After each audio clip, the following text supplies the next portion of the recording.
Tess of the d'Urbervilles by Thomas Hardy. The Maiden. Chapter 1. One evening at the end of May, a middle-aged man was walking home from Shaston to the village of Marlott in the Vale of Blackmoor. His legs were thin and weak, and he could not walk in a straight line. He had an empty egg basket on his arm, and his hat was old and worn. After a while he passed an elderly parson riding a grey horse. "Good night," said the man with the basket. "Good night, Sir John," said the parson. After another step or two, the man stopped and turned round to speak to the parson. "Now, sir, last market day we met on this road at the same time, and I said good night, and you answered, 'Good night, Sir John,' as you did just now." "I did," said the parson. "And once before that, almost a month ago." "I may have." "So why do you call me Sir John, when I am only Joan Darbeyfilld?" The parson rode nearer, and after a moment's hesitation explained. "It was because I've discovered something of historical interest. I am Parson Tringham, the historian. Do you really not know, d'Urberville, that you are a direct descendant of the ancient and noble family of the d'Urbervilles? They descended from Sir Pagan d'Urberville, who came from Normandy with William the Conqueror in 1066. "Never heard that before, sir." "Well, it's true. Let me see your face. Yes, you have the d'Urberville nose and chin. D'Urbervilles have owned land and served their king for hundreds of years. There have been many Sir Johns, and you could have been Sir John yourself." "Well," exclaimed the man, "and how long has this news about me been known, Parson Tringham?" "Nobody knows about it at all," said the parson. "I just happened to discover it last spring, when I was trying to find out more about the d'Urbervilles, and noticed your name in the village." "I've got an old silver spoon, and an old seal too at home," said the man, wondering. "So where do we d'Urbervilles live now, parson?" "You don't live anywhere. You have died, as a noble family." "That's bad. So where do we lie?" "In the churchyard at Kingsbere sub Greenhill." "And where are our family lands?" "You haven't any." Joan Darbeyfilld paused. "And what should I do about it, sir?" "Oh, nothing. It's a fact of historical interest, nothing more. Good night." "But you'll come and have some beer with me, Parson Tringham?" "No, thank you. Not this evening, Darbeyfilld. You've had enough already." The parson rode away, half regretting that he had told d'Urberville of his discovery. D'Urberville walked on a few steps in a dream, and then sat down with his basket. In a few minutes a boy appeared. d'Urberville called to him. "Boy, take this basket. I want you to go and do something for me." The boy frowned. "Who are you, John d'Urberville, to order me about and call me boy? You know my name as well as I know yours." Do you? That's the secret. Well, Fred, I don't mind telling you that the secret is that I'm one of a noble family." And d'Urberville lay back comfortably on the grass. "Sir John d'Urberville, that's who I am, and I've got the family seal to prove it." "Oh?" "Now take up the basket and tell them in the village to send a horse and carriage to me immediately. Here's a shilling for you." This made a difference to the boy's view of the situation. "Yes, Sir John. Thank you, Sir John."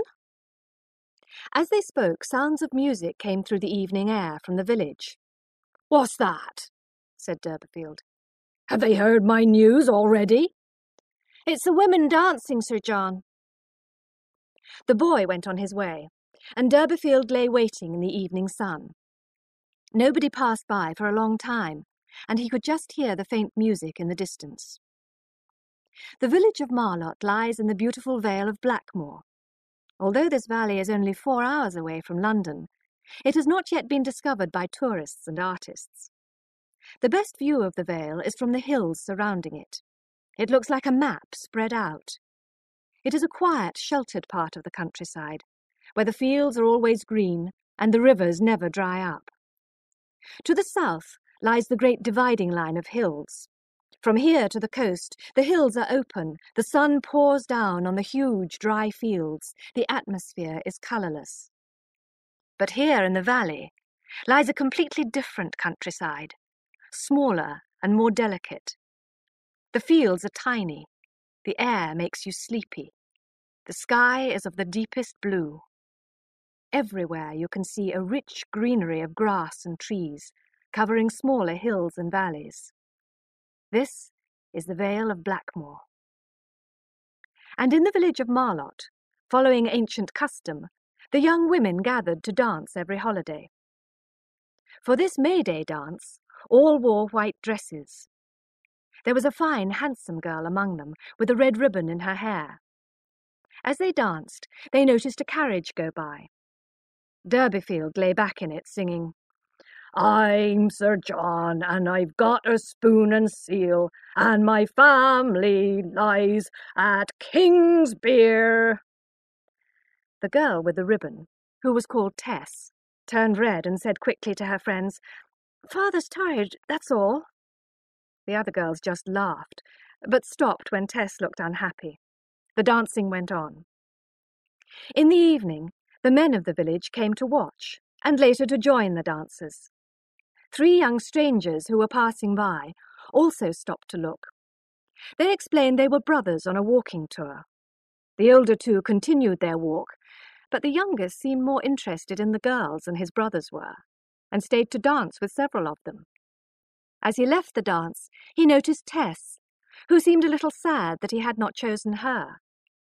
He looked back from the road, and could still see her in her white dress, standing modestly apart from the dancers. He wished he had danced with her. He wished he had asked her name. But it was too late. He hurried on to join his brothers. The young stranger had made an impression on Tess. But soon, worried by her father's strange appearance that afternoon, she decided to walk home. After the excitement of the dance, her parents' small cottage was a depressing sight. It was dark inside, as they had only 1 candle. The furniture was old and worn. There were 6 children crowded into the tiny space. Their mother was doing the washing, at the same time as putting the baby to sleep. Looking after so many children had aged Joan Darbyfield, but she still showed some of her early prettiness, which Tess had inherited. "Let me help with the washing, Mother," said Tess gently. "Oh, Tess, I'm glad you've come," said her mother. "There's something I must tell you."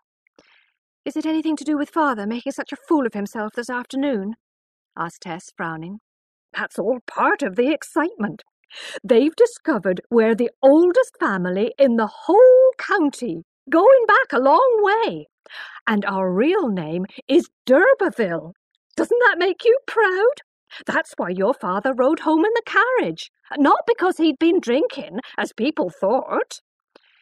"I'm glad of that. Will it do us any good, Mother?" "Oh, yes. Great things may come of it. No doubt our noble relations will be arriving in their carriages as soon as they find out." "Where is Father now?" asked Tess suddenly. Her mother did not answer directly. "He saw the doctor today, you know. It's fat round the heart, he says. That's the cause of his illness. He might last 10 years, might last 10 months, or days." Tess looked anxious. Her father, suddenly a great man, to die so soon. "But where is Father?" she asked firmly. "Now, don't you get angry," said Mrs. Darbyfield.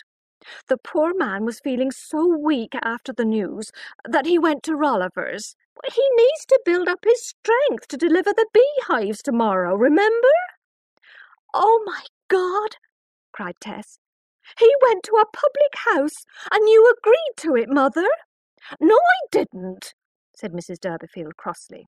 "I've been waiting for you to look after the children while I fetch him." Tess knew that her mother greatly looked forward to these trips to Rolliver's.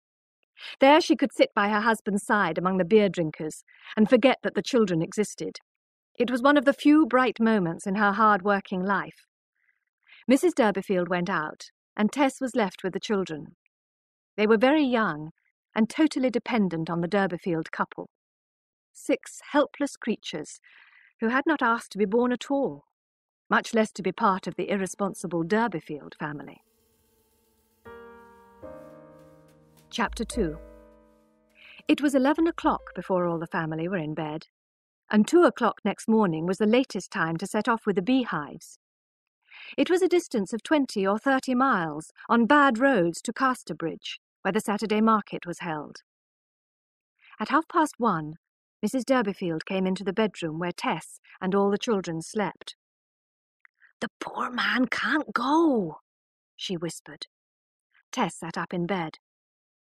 "But it's late for the bees already. We must take them today." "Maybe a young man would go?" asked Mrs. Darбейфилд doubtfully. "One of the ones dancing with you yesterday." "Oh, no, not for the world," said Tess proudly. "And let everybody know the reason? I'd be so ashamed. I think I could go, if little Abraham came with me." Tess and Abraham dressed, led out the old horse Prince with the loaded wagon, and set off in the dark. They cheered themselves up with bread and butter and conversation. "Tess," said Abraham after a silence. "Yes, Abraham?" "Aren't you glad that we're a noble family?" "Not particularly." "But you're glad you're going to marry a gentleman?" "What?" said Tess, lifting her face. "Our noble relations are going to help you marry a gentleman." "Me? Our noble relations? We haven't any. Whatever put that into your head?" "I heard them talking about it at home. There's a rich lady of our family out at Trantridge, and Mother said that if you claimed relationship with her, she'd help you marry a gentleman." His sister became suddenly silent. Abraham talked on, not noticing her lack of attention. "Did you say the stars were worlds, Tess?" "Yes." "All like ours?" "They seem like our apples. Most of them good, a few bad." "Which do we live on, a good one or a bad one?" "A bad one." "If we lived on a good one, how would things be different?" "Well, Father wouldn't be ill and cough as he does, and Mother wouldn't always be washing." "And you would have been a ready-made rich lady and not have to marry a gentleman." "Oh, Abby, don't talk of that any more."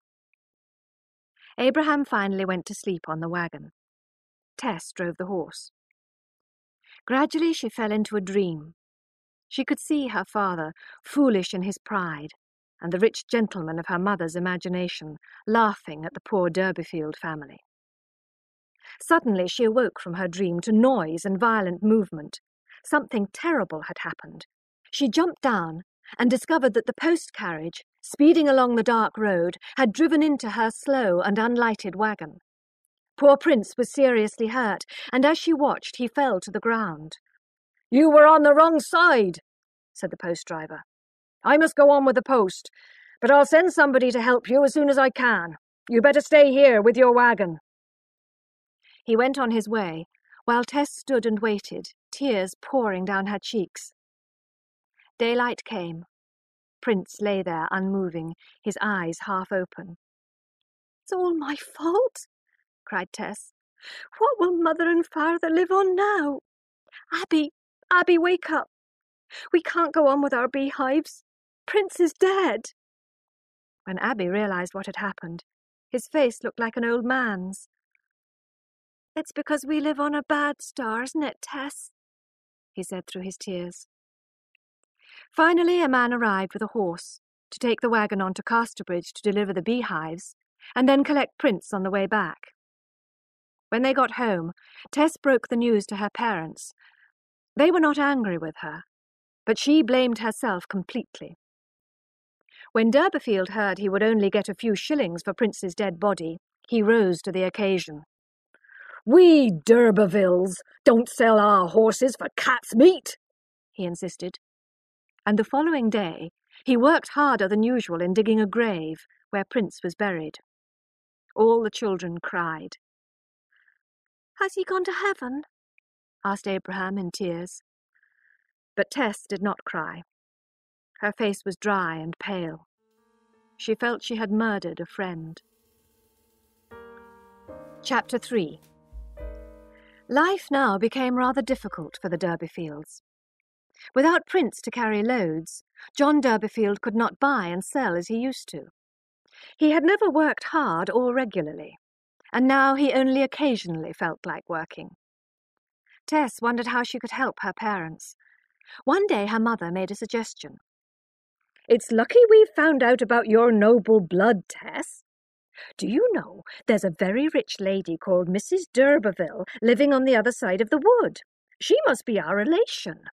You must go to her and claim relationship with her, and ask for some help in our trouble."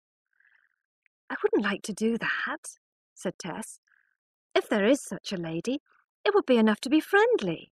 We can't expect help from her." "You could persuade anybody, my dear. Besides, something else might happen. You never know." And her mother nodded wisely. "I'd rather try to get work," said Tess sadly. "What do you say, d'Urberville?" said his wife, turning to him. "I don't like my children asking for help," said he proudly. "I'm the head of the oldest branch of the family, and a noble family like ours shouldn't have to ask for help." Tess could not accept his reasons for not going. "Well, as I killed a horse, Mother, I suppose I ought to go. But don't start thinking about her finding a husband for me." "Who said I had such an idea?" asked Joan innocently. "I know you, Mother, but I'll go." Next morning, Tess walked to Shaston, a town she hardly knew, and went on by wagon to Trantridge. The Vale of Blackmoor was her only world, and she had never been far outside the valley. All the knowledge she had came from her lessons in the village school, which she had left a year or two earlier. As soon as she left school, she had tried to earn a little money by helping in the fields, or milking cows, or making butter. She blamed her mother for thoughtlessly producing so many children. Joan Darbyfield was like a child herself, and never thought about the future. It was Tess who worried and worked and felt responsible for her little brothers and sisters. So, naturally, it was Tess who should represent her family at the d'Urberville home. From Trantridge, she walked up a hill, and turning a corner saw the house. She stopped in amazement. It was large and almost new, a rich red against the green of the bushes around it.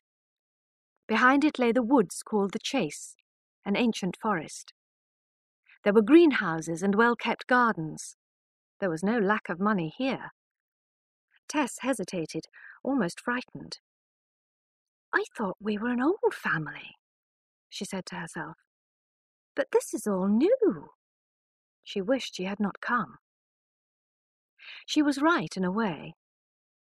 All this was owned by the d'Urbervilles, or the Stoke d'Urbervilles, as they called themselves at first. The Stokes were a northern business family, who took an old-sounding name to add to their own when they moved into the south. So Tess was more of a d'Urberville than any of them, but did not know it. A young man appeared in the garden. He looked about 24, and was tall and dark, with full red lips and a black moustache curled at the ends. "Well, my beauty, what can I do for you?" he said, looking interestedly at her. "I'm Mr. d'Urberville." It needed all Tess's courage to reply. "I came to see your mother, sir." "I'm afraid you can't see her. She's ill. What do you want to see her about?" It seems so foolish." "Never mind," said he kindly. "I like foolish things. Try again, my dear." "I came, sir, to tell you we are of the same family as you." "Aha! Poor relations?" "Yes."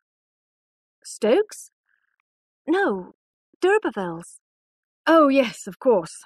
I mean d'Urbervilles. We have several proofs that we are d'Urbervilles.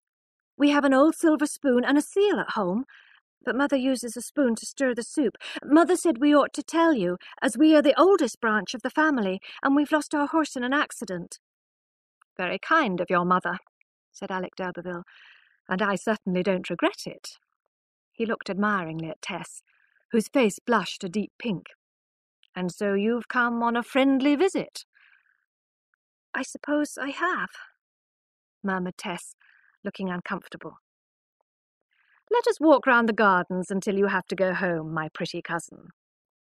Tess wanted to leave as soon as possible, but the young man insisted. He took her to the greenhouses. Do you like strawberries? He asked. Yes, said Tess, when they're ready. These are ready now.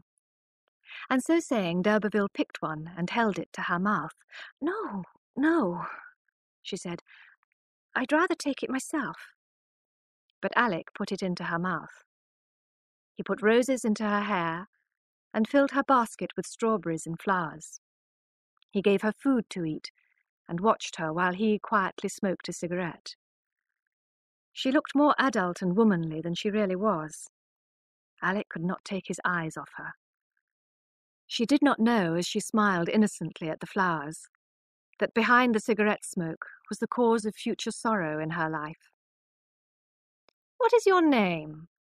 Asked Alec. Tess Darbeyfilд. We live at Marlott. I must see if my mother can find a place for you. They said goodbye, and she set off home carrying her strawberries and flowers. This, then, was the beginning. Why did she have to meet the wrong man, and one who was so strongly attracted to her? Yet to the right man, she was only a half-forgotten impression from an evening's dancing in a country field. In life, the right man to love hardly ever comes at the right time for loving. Nature does not often answer a call for love until the caller is tired of calling. In this case, as in millions, it was not the two halves of a perfect whole who met. A missing half wandered somewhere else, arriving much later.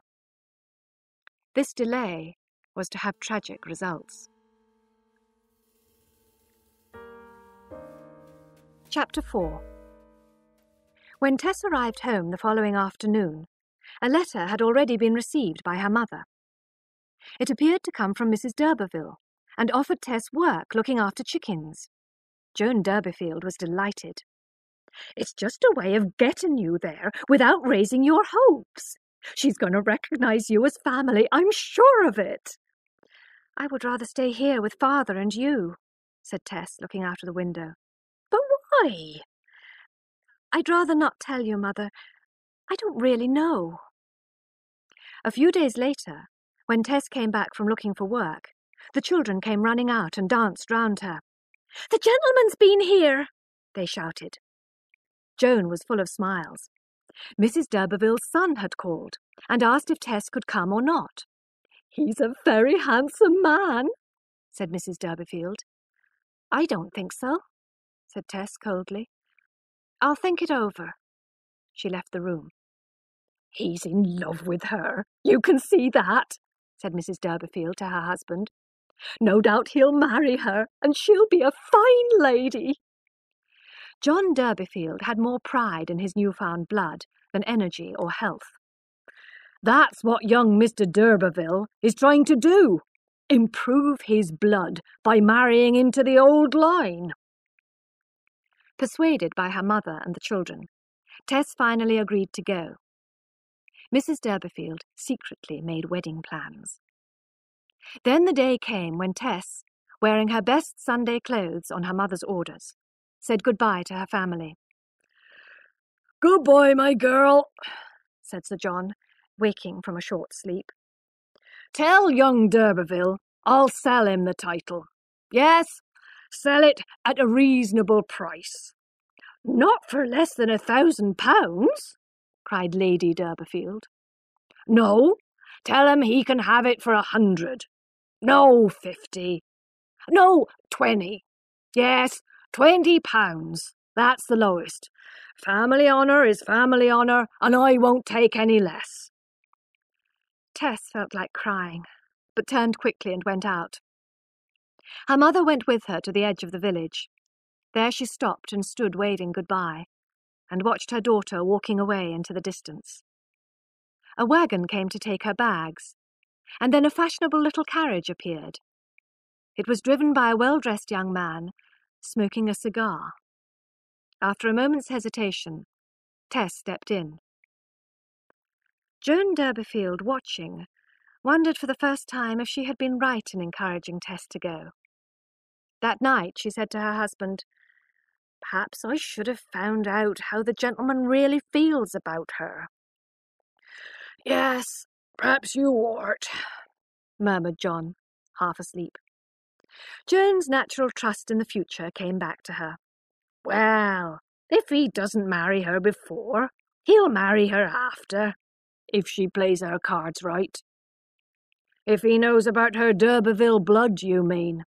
"No, stupid, if she shows him her pretty face." Meanwhile, Alec d'Urberville was whipping his horse and driving the carriage faster and faster downhill. The trees rushed past at great speed. Tess was feeling thoroughly frightened. He took no notice when she asked him to slow down. She cried out and held on to his arm in fear. "Don't touch my arm! Hold on to my waist!" he shouted. At the top of another hill, he said, laughing, "Put your arms around me again, my beauty." "Never!" said Tess independently. "Let me give you one little kiss, Tess, and I'll stop." "Will nothing else do?" cried Tess in despair. "Oh, very well." As they raced on, he was on the point of kissing her, when she suddenly moved aside so that he almost fell off. "I'll break both our necks!"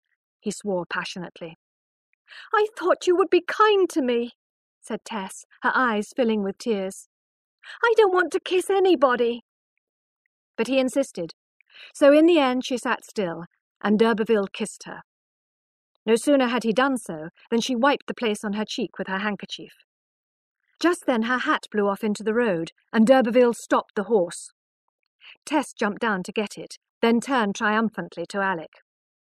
"I shall walk from here," she said firmly. "But it's 5 or 6 miles more." "I don't care." "You made that hat blow off on purpose. You did, didn't you?" She was silent. He swore angrily at her. "Don't use such bad words," cried Tess. "I shall go back to Mother. I hate you." D'Urberville suddenly started laughing. "Look, I promise never to do that again," he said. "Come, let me take you in the carriage." But she refused and began to walk in the direction of Trantridge. So they progressed slowly, d'Urberville driving the carriage beside Tess. Chapter 5. The chickens for which Tess was responsible lived in an old cottage on Mrs. d'Urberville's land. On her first day, Tess had to take some of the chickens to show to their owner. She immediately realized the old lady was blind. Mrs. d'Urberville held each bird and felt it carefully to see that it was in good health. At the end, she suddenly asked Tess a question. "Can you whistle?" "Whistle, ma'am?" "Yes, whistle tunes. I want you to practice and whistle to my birds every day." "Yes, ma'am." Tess was not surprised at Mrs. d'Urberville's cold manner, and did not expect any more of such a great lady. However, she did not realize that the old lady had never even heard about the family connection. Tess began to enjoy her new work with the chickens, and the next day, in the cottage garden, she decided to practice whistling, as instructed. She was shocked to find that she had completely forgotten how to whistle. Suddenly she noticed a movement behind a tree near the wall. It was Alec d'Urberville. "Well, Cousin Tess," he said, "I've never seen such a beautiful thing as you. I've been watching you from over the wall. Look, I can give you a lesson or two." "Oh, no, you won't," cried Tess, going back towards the door. "Don't worry, I won't touch you. Just look." And he showed her how to whistle. From that moment, Tess found she could whistle tunes to the birds, just as Mrs. d'Urberville wanted. And as the weeks passed, she often met d'Urberville in the garden, and began to lose her shyness of him. Every Saturday night, the other farm workers from the surrounding area used to go to drink and dance in the market town 2 or 3 miles away. On Sundays, they would sleep late. For a long time, Tess did not go with them, but after a while she wanted a change from her routine and began to go on the weekly trips regularly. She always came home with the others at night, preferring the protection of being in a group. One Saturday night, she was in the town looking for her companions as it was time to go home, when she met Alec d'Эрberville. "What, my beauty? Here so late?" he said, smiling at her. "I'm just waiting for my friends," she answered. "I'll see you again," he said as she moved away. She became worried when she realized the workers were still dancing wildly and would not be going home soon. Again she caught sight of Alec waiting in a doorway, his cigar glowing red in the dark. Eventually she joined a group wandering home. They had all been drinking, but she felt safer with them than alone. But after a while she became involved in a quarrel with them and was trying to get away from the angry group when Alec d'Эрberville rode by. He offered to take her home on the back of his horse. She hesitated, then accepted. Together they rode along in the dark, Tess holding on to Alec. She was very tired. Every day that week she had got up at 5. So she did not notice that they were riding off the main road and into the Chase, the oldest wood in England. It began to get foggy, and finally Alec admitted honestly that he was lost. "Put me down here, sir," cried Tess at once. "Let me walk home from here. How wrong of you to bring me away from the main road. I knew I shouldn't trust you." "Don't worry, my beauty," laughed Alec. "I thought you would enjoy a longer ride on such a lovely night. But I can't let you go. The fog is so bad now that you couldn't possibly find your way. I'll leave you here and go to find out where we are. When I come back, I'll tell you, and you can come with me on horseback or go alone on foot, just as you like." She agreed to this. "Shall I hold the horse?" she asked. "No, he'll stay quiet," answered Alec. "By the way, your father has a new horse today, and the children have some new toys." Was it you who gave them?" "Oh, how good of you," murmured Tess with a heavy heart. "I almost wish you hadn't." "Tessie, don't you love me just a little now?" "I'm grateful," she admitted, "but I'm afraid I don't—" And slowly she started to cry. "Now don't cry, my dear. Sit here and wait for me." He made a bed for the tired girl among the dead leaves and covered her with his coat. He set off into the fog to find out where he was, and came back to find Tess fast asleep. He saw her in her white dress among the leaves, a pale, shining figure in the dark. He bent down and touched her cheek with his. Everywhere there was darkness and silence. The birds and animals slept, safe in and under the trees. But who was looking after Tess? Who was protecting her innocence? "Tess," said d'Эрberville, and lay down beside her. The girl was not strong enough to resist him. Why was Tess's girlish purity lost? Why does the wrong man take the wrong woman? Why do the bad so often ruin the good? Why is beauty damaged by ugliness? Thousands of years of philosophy cannot give us the answers to these questions. These things happen and have always happened.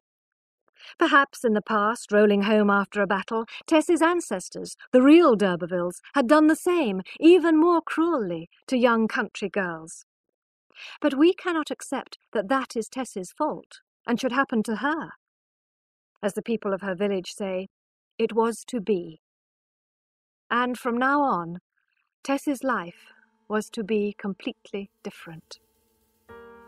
Maiden No More. Chapter 6. It was a Sunday morning in late October, about 4 months after Tess's arrival at Trantridge, and a few weeks after the night ride in the Chase. Carrying a heavy basket and bundle, Tess was walking towards the hills which divided her from the Vale, her place of birth. The scenery and people on this side were very different from those in her village. Marlott people mainly thought and travelled northward and westward, while on this side people were interested in the east and the south. She walked up the same hill which d'Эрberville had driven down so wildly that June day. On reaching the top of the hill, Tess paused and looked for a long time at the familiar green world of home. It was always beautiful from here, but since she had last seen it, her view of life had changed. She had learnt that wickedness exists, even where there is beauty, and now she could hardly bear to look down into the vale. Then she looked behind her and saw a carriage coming up the same hill that she had just climbed, with a man leading the horse. Soon he caught up with her. "Why did you slip away in secret like that?" asked d'Эрberville breathlessly. "I've been driving like mad to catch up with you. Just look at my horse. You know nobody would have prevented you from going. I'm going to drive you the rest of the way, if you won't come back with me." "I won't come back," she said quietly. "I thought so. Well, let me help you up. Give me your basket." She stepped up into the carriage and sat beside him. She had no fear of him now. The reason for this was also the reason for her sorrow. They drove along, d'Эрberville making conversation, and Tess thinking her own thoughts. When they approached the village of Marlott, a tear rolled down her cheek. "Why are you crying?" he asked coldly. "I was only thinking I was born over there." "Well, we must all be born somewhere." "I wish I'd never been born, there or anywhere else," she said quietly. "Well, you shouldn't have come to Trantridge if you didn't want to. You didn't come for love of me, anyway." "That's quite true. If I had ever loved you, if I loved you still, I could not hate myself for my weakness as much as I do now." He did not look at her. She added, "I didn't understand your intention until it was too late." "That's what every woman says." "How dare you say that?" she cried angrily, her eyes flashing at him. "My God, I could hit you. Do you never think that some women may not only say, but feel it?" "All right," he said, laughing. "I'm sorry to hurt you. I did wrong, I admit it. Only don't keep accusing me. I'm ready to pay for it. You need never work on the farms again."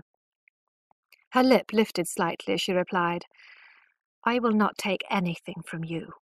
I cannot." "One would think you were a queen as well as being one of the real d'Urbervilles. Well, Tess dear, I suppose I'm a bad sort of man. I've always been one, and I always will be one. But I promise I won't be bad to you again. And if anything should happen, you understand?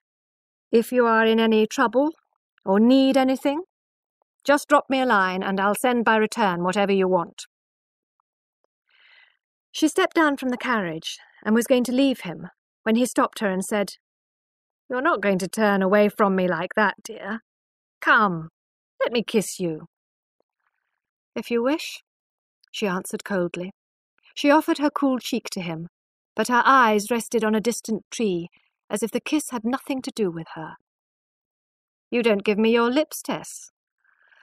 I'm afraid you'll never love me." "It's true. I have never loved you, and I never can." She added sadly, "Perhaps I should tell a lie, and then I could lead a comfortable life. But I have enough honour not to tell that lie. If I loved you, I might have a very good reason to tell you so. But I don't." Alec sighed heavily, as if the scene were depressing him. "Well, you're very sad, Tess. And you have no reason to be. You're still the prettiest girl for miles around. Will you come back with me? Say you will." "Never, never. I've made up my mind and I won't come." "Then goodbye." And Alec jumped up into his carriage and drove off. Tess did not watch him go, but continued her walk alone. It was still early in the day, and the sun was not yet giving any warmth. Tess felt even sadder than the autumn sadness which surrounded her. But soon a man came up behind her, a man with a pot of red paint in his hand. "Good morning," he said, and offered to carry her basket. "You're up early on a Sunday?" he continued. "Yes," said Tess. "A day of rest for most people, although I do more real work today than in the rest of the week put together." "Do you?" "In the week I work for man, but on Sunday I work for God. That's better work, don't you think? Wait a moment. I have something to do here." He stopped at a gate, and in large red letters on the middle bar of the gate he painted some words from the Bible. "Punishment awaits you." In the soft air, against the gentle green of the trees and the peaceful fields, these great red words stared at Tess. They pointed a finger at her. This man was a stranger and could not know her story, but the words accused her. "Do you believe what you paint?" she asked in a low voice. "Do I believe those words? Do I believe I am alive?" "But," she whispered, trembling, "suppose you were forced to do wrong?" He shook his head. "I can't answer that question. I paint the words and leave others to think about them in their own hearts." "I think they're horrible words," cried Tess. "I'll take my basket and go now." And she walked away from him, her heart beating fast. "I don't believe God said those things," she thought as she reached her village. There was smoke coming from her father's chimney, but seeing the inside of the cottage made her heart ache. It was as poor as ever. Her mother jumped up, surprised to see her. "Well, my dear Tess," she said, kissing her, "how are you? Have you come home to be married?" "No, not for that, Mother." "What? Isn't your cousin going to marry you?" "He's not my cousin, and he's not going to marry me." Her mother looked at her closely. "Come, you haven't told me everything." Then Tess went up to her mother, put her head on Joan's shoulder, and told her the whole story.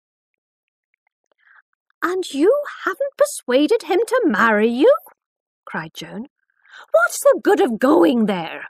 Why didn't you think of doing some good for your family, instead of thinking only of yourself?" Tess was confused. Alec had never mentioned marriage to her.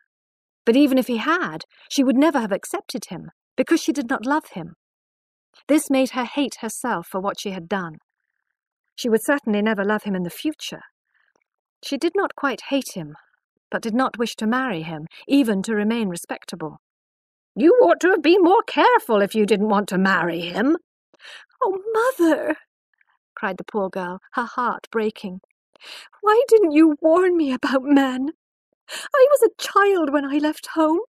I didn't know how dangerous they can be, and you didn't tell me." "Well, we must make the best of it," said her mother. "It's only human nature, after all." That afternoon, the little cottage was full of Tess's friends, girls who lived in the village and who had missed her while she had been away. They whispered to each other that Tess was sure to marry that handsome gentleman. Fortunately, Tess did not hear them. She joined in their laughing and talking, and for a short time almost forgot her shame. But the next day was Monday, the beginning of the working week, when there were no best clothes and no visitors. She awoke with the innocent children asleep around her, she who had lost her innocence. She looked into her future and grew very depressed. She knew she had to travel on a long, stony road, without help or sympathy. She had nothing to look forward to, and she wanted to die. In the next few weeks, however, she became more cheerful, and went to church one Sunday morning.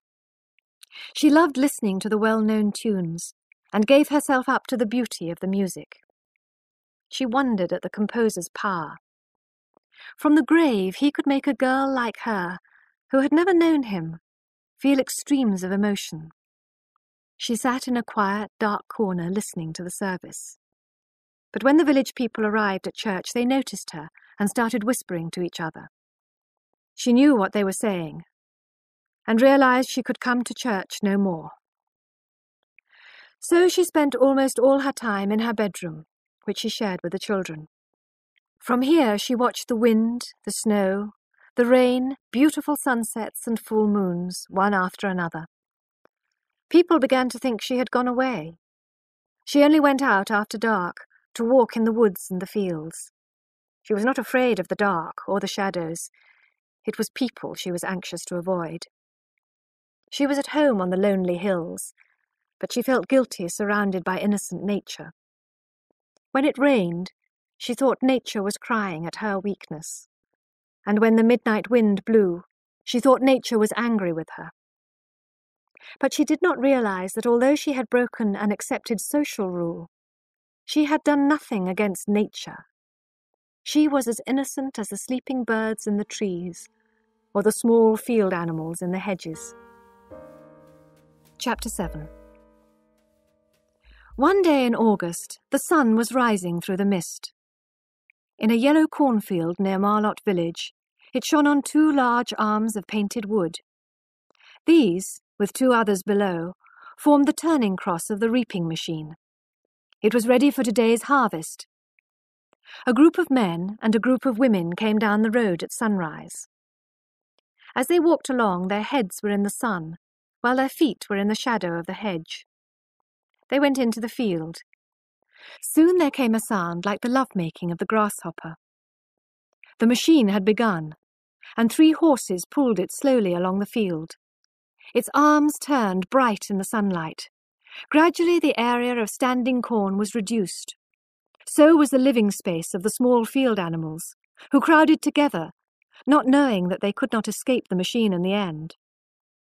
The harvesters followed the machine, picking and tying up bundles of corn. The girls were perhaps more interesting to look at. They wore large cotton hats to keep off the sun, and gloves to protect their hands from the corn.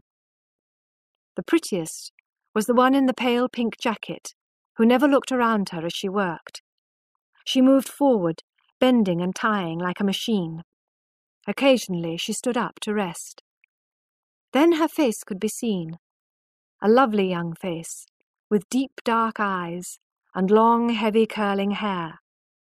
Her cheeks were paler, her teeth more regular, and her red lips thinner than most country girls. It was Tess Darbeyfiled, or d'Эрberville, rather changed, living as a stranger in her home village. She had decided to do outdoor work and earn a little money in the harvest. The work continued all morning, and Tess began to glance towards the hill. At 11 o'clock, a group of children came over the hill. Tess blushed a little, but still did not pause in her work. The eldest child carried in her arms a baby in long clothes. Another brought some lunch. The harvesters stopped work, sat down and started to eat and drink. Tess also sat down, some way from the others. She called the girl, her sister, and took the baby from her. Unfastening her dress and still blushing, she began feeding her child. The men kindly turned away, some of them beginning to smoke. All the other women started to talk and rearrange their hair. When the baby had finished, Tess played with him without showing much enthusiasm. Then suddenly she kissed him again and again, as if she could not stop. The baby cried out at the violence of her kisses. "She loves that child, though she says she hates him and wishes they were both dead," said one of the women, watching the young mother. "She'll soon stop saying that," replied another. "She'll get used to it. It happens to lots of girls." "Well, it wasn't her fault. She was forced into it that night in the chase. People heard her sobbing. A certain gentleman might have been punished if somebody had passed by and seen them. It was a pity it happened to her, the prettiest in the village. But that's how it happens. The ugly ones are as safe as houses, aren't they, Jenny?" And the speaker turned to one who was certainly not beautiful. Tess sat there unaware of their conversation. Her mouth was like a flower, and her eyes were large and soft, sometimes black, blue, or grey, sometimes all 3 colours together. She had spent months regretting her experience and crying over it, but suddenly decided that the past was the past. In a few years her shame and she herself would be forgotten. Meanwhile, the trees were just as green, and the sun shone just as brightly as before. Life went on. She most feared what people thought of her, and imagined that they talked constantly about her behind her back. In fact, she was not often discussed, and even her friends only thought about her occasionally. Other things of more importance took up their time. If there had been no people around her, Tess would not have made herself so unhappy. She would have accepted the situation as it was. She was miserable, not because she felt unhappy, but because she imagined herself rejected by society. Now she wanted to be useful again and to work. So she dressed neatly and helped in the harvest and looked people calmly in the face, even when holding her baby in her arms. Having eaten her lunch quickly, Tess went back to work with the harvesters in the cornfield until it was dark. They all came home on one of the largest wagons, singing and laughing together. But when Tess reached home, she discovered that the baby had fallen ill that afternoon. He was so small and weak that illness was to be expected, but this still came as a shock to Tess. She forgot the shame surrounding his birth and only wished passionately to keep him alive. However, it became clear that he was dying. Now Tess had a greater problem. Her baby had not been baptized. Her ideas on religion were not very developed. She had more or less accepted that she would go to hell for her crime, and did not much care what would happen to her after death. But for her baby it was different. He was dying and must be saved from hell. It was nearly bedtime, but she rushed downstairs and asked if she could send for the parson. Her father had just returned from the public house, and was at his most sensitive to the shame brought upon his noble name by Tess. He refused to allow the parson in and locked the door. The family went to sleep. As the night passed, Tess realized in great misery that the baby was close to death. She walked feverishly up and down the room, until an idea came to her. Perhaps baby can be saved. Perhaps it will be just the same. She lit a candle and woke her young brothers and sisters. Having poured some water into a bowl, she made them kneel around, with their hands together as in church. The children were hardly awake, and watched Tess with big round eyes. She looked tall in her long white nightdress, her long dark hair hanging down her back to her waist.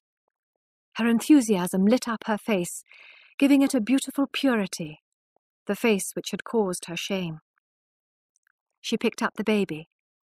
One of the children asked, "Are you really going to baptize him, Tess? What's his name going to be?" She had not thought of that, but remembered the story of Adam and Eve in the Bible. Because they did wrong together, God said they would live in sorrow for the rest of their lives. She said firmly, "Sorrow, I baptize you in the name of the Father, and of the Son, and of the Holy Ghost." She splashed some water on the child, and there was silence. "Say amen, children." "Amen," they replied. Tess put her hand into the water and drew a huge cross upon the baby with her finger. She continued the service in the well-known words, asking for the baby to be protected against the world and against wickedness. Her belief gave her hope. Her sweet, warm voice rang out the thanks that follow the baptism. The single candle was reflected in her shining eyes like a diamond. The children asked no more questions, but looked up at her in amazement. She seemed almost like a god to them. Poor Sorrow's fight against the world and wickedness was a short one, fortunately, perhaps, taking into account his situation. In the blue light of the morning he breathed his last. Tess had been calm since the baptism, and she remained calm. She was no longer worried about Sorrow's afterlife. If God did not accept the baptism, she did not value his heaven, either for herself or for her child. Tess thought a good deal about the baptism, however, and wondered if it might mean that Sorrow could be buried in the churchyard, with a church service. She went to the parson's house after dark, and met him near his gate. "I should like to ask you something, sir. My baby was very ill, and I wanted you to baptize him, but my father refused to allow it. So I baptized him myself. Now, sir, can you tell me this?" And she looked him straight in the eyes. "Will it be just the same for him, as if you had baptized him?" The parson wanted to say no. She had done what should have been his job. But the girl's strong feeling impressed him. The man and the parson fought inside him, and the man won. "My dear girl," he said, "it will be just the same."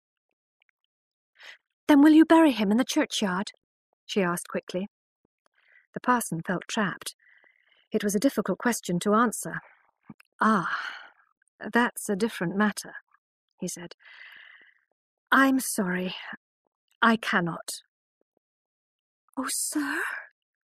She took his hand as she spoke. He took it away, shaking his head. "Then I'll never come to church again," she cried. "But perhaps it will be the same for him. Tell me, have pity on me, poor me. Tell me what you really think." The parson was deeply touched by her emotion. For a surprising moment, he forgot the strict rules of his church. "It will be just the same," he answered kindly. So the baby was carried in a cheap wooden box to the churchyard at night. There is a corner of the churchyard where the grass grows long, and where the suicides, drunks, unbaptized babies, and other supposed criminals are laid. Sorrow was buried here, at the cost of a shilling and a pint of beer for the gravedigger. Tess bravely made a little cross and put it at the head of the grave one evening, when she could enter the churchyard without being seen. It is all very well saying that we learn from experience. Tess had certainly learnt from experience, but could not see how to use her knowledge, so painfully gained. So she stayed in her parents' home during the winter, helping to look after the children, making clothes for them, and earning a little money whenever she could. Important dates came round again. The night of her shame and the chase, the baby's birth and death, her own birthday. One day, when she was looking at her pretty face in the mirror, she thought of another date, even more important, her own death. When it came, it would swallow up all her prettiness and everything that had happened to her. When was it? It was a day lying hidden among all the other days of the year, so that she noticed nothing when it came round, and did not know what week, month, season, or year it would be. In a flash, Tess changed from simple girl to complicated woman. Her face was often thoughtful, and there was sometimes a tragic note in her voice. Her eyes grew larger and more expressive. She became a beautiful woman. She had suffered, but had gained a certain self-confidence from her experiences. Although the village people had almost forgotten her trouble, she decided she could never be really happy in Marlott.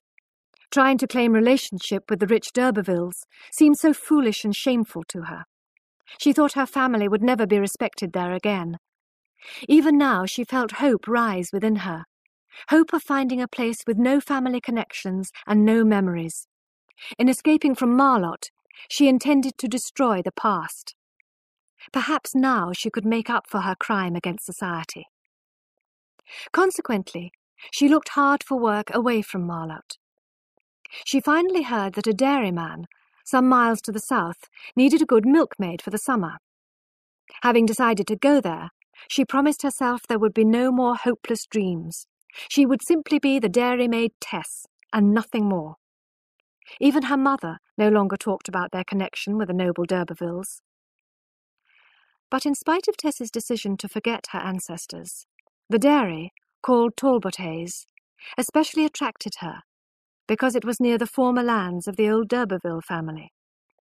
She would be able to look at them, and not only observe that the noble d'Urberville family had lost its greatness, but also remember that a poor descendant had lost her innocence. She wondered if some good might come of being in the land of her ancestors. Hope and youthful energy rose up in her again, like leaves on a young tree in spring. a new life. Chapter 8. And so it was that on a beautiful morning in May, 2 to 3 years after her return from Trantridge, Тэsss Darbeyfilld left home for the second time. She was going in the opposite direction this time. When she reached the first hill, she looked back at Marlott and her father's house with sadness in her heart. She travelled partly by carriage and partly on foot, carrying her basket. Not far to her left she could see the trees which surrounded Kingsbere, with its church where her ancestors lay in their tombs. She could no longer admire or respect them. She almost hated them for ruining her life. Nothing of theirs was left except the old seal and spoon. "Huh, I have as much of mother as father in me," she said. "All my prettiness comes from her, and she was only a dairymaid." Her walk took 2 hours, until she reached the hill overlooking the valley of the great dairies. This valley was watered by the river Froom, and produced huge amounts of milk and butter, more even than Tess's Vale of Blackmoor, which was known as the Vale of Little Dairies. As she stood and looked, she realized the valleys were quite different. Here the fields and farms were much larger. She saw more cows at a glance than she had ever seen before. The evening sun shone on their red, white and brown bodies. She thought that this view was perhaps not as beautiful as the view of Blackmoor Vale, which she knew so well. There the sky was deep blue. The smell of the earth was heavy in the air. The streams ran slowly and silently. But this view was more cheerful. Here the air was clear and light, and the river Froom rushed as fast as the shadow of a cloud. Either the change in the quality of the air, or the feeling that she was going to start a new life here, made her feel much happier. She ran along, her hopes and the sunshine warming her. She looked at her best as she ran, laughing into the warm wind. The desire for pleasure, which is in every living thing, had finally won over Tess. She was, after all, only a young woman of 20, who had not finished growing up. No event, however unpleasant, could have marked her forever. She was young and strong and beautiful, and could not remain sad for long. Her hopes rose higher than ever. She wanted to show how grateful she was for this second chance. She started singing love songs, but found they were not enough to express her feelings. She remembered the Sunday mornings of her girlhood and sang, "O sun and moon, O stars, O children of men, praise the Lord, praise him forever," until she stopped suddenly and murmured, "But perhaps I don't quite know the Lord yet." This was probably a pagan feeling in a religious form. People who live in the country and are close to nature, like Tess, keep many of the pagan ideas of their ancestors in their souls. Religion learned in church comes much later and does not touch them deeply. Tess was happy to be making her way independently in life. She really wanted to live honestly and work hard, unlike her father. Tess had her mother's energy, and the energy of her youth to help her recover from her experience. Women do usually live through such experiences. Where there's life, there's hope, is still true for most betrayed women. As Tess, full of enthusiasm, came downhill towards the dairy, she suddenly heard the milking call, again and again from all parts of the valley. It was 4:30, when the dairy people brought in the cows. Tess followed the red and white animals, with their great bags of milk under them, into the farmyard. She saw the long sheds and the wooden posts shining and smooth where the cows had rubbed against them over the years. She saw the cows between the posts, the sun throwing their shadows on the wall as carefully as a painter paints a beautiful king or queen. As the cows waited for their turn, the milk fell in drops on the ground. The dairymaids and men had come from their cottages as they saw the cows arriving from the fields. Each girl sat on her 3-legged stool as she milked, her right cheek resting on the cow's body, watching Tess arrive. The men milked with their hats low over their eyes and did not see her. One of them was a middle-aged man, the head dairyman she was looking for. He worked 6 days a week in his white milking clothes, milking and butter-making, and on the 7th he wore his best suit to take his family proudly to church. Because of this, people nearby used to say, "Dairyman Dick, all the week. On Sundays, Mr. Richard Crick." Most dairymen are usually bad-tempered at milking time, but Mr. Crick was glad to get a new dairymaid at this busy time of the year. So he received Tess warmly and asked her how her family were. "When I was a boy, I knew your part of the country very well," he said. "An old woman of 90, she's dead now, but she used to live near here. She once told me there was an ancient noble family of a name like yours who came from here originally, but I didn't take any notice of an old woman like that." "Oh, no, that's just a story," said Tess. Then Mr. Crick turned to business. "You can milk well, my girl. I don't want my cows drying up, especially just now." "Oh, yes, I can," answered Tess. He looked at her delicate hands and pale face. "Quite sure you're strong enough for this sort of life? It's comfortable enough here for rough country people, but it's hard work." "Oh, yes, I'm strong enough. I'm used to hard work," Tess insisted. "Well, have some tea and something to eat. You've had a long journey," he said kindly. "No, I'd rather begin milking straight away," said Tess. "I'll just drink a little milk first." This surprised Dairyman Crick, who appeared never to have thought of milk as a drink. "Oh, if you can swallow it, have some," he said, holding the bucket for her to drink from. "I haven't touched any for years. It would lie in my stomach like a stone, so it would. Now, try that one and see how you get on." And he pointed to the nearest cow. As soon as Tess was on her stool under the cow, and the milk was pouring between her fingers into the bucket, she really felt that her new life was beginning. As she relaxed, she looked around her. It was a large dairy. There were nearly 100 milking cows. Dairyman Crick milked 6 or 8 of the difficult ones with his own hands. He could not trust them to the dairymaids, because if the cows were badly milked, their milk would simply dry up.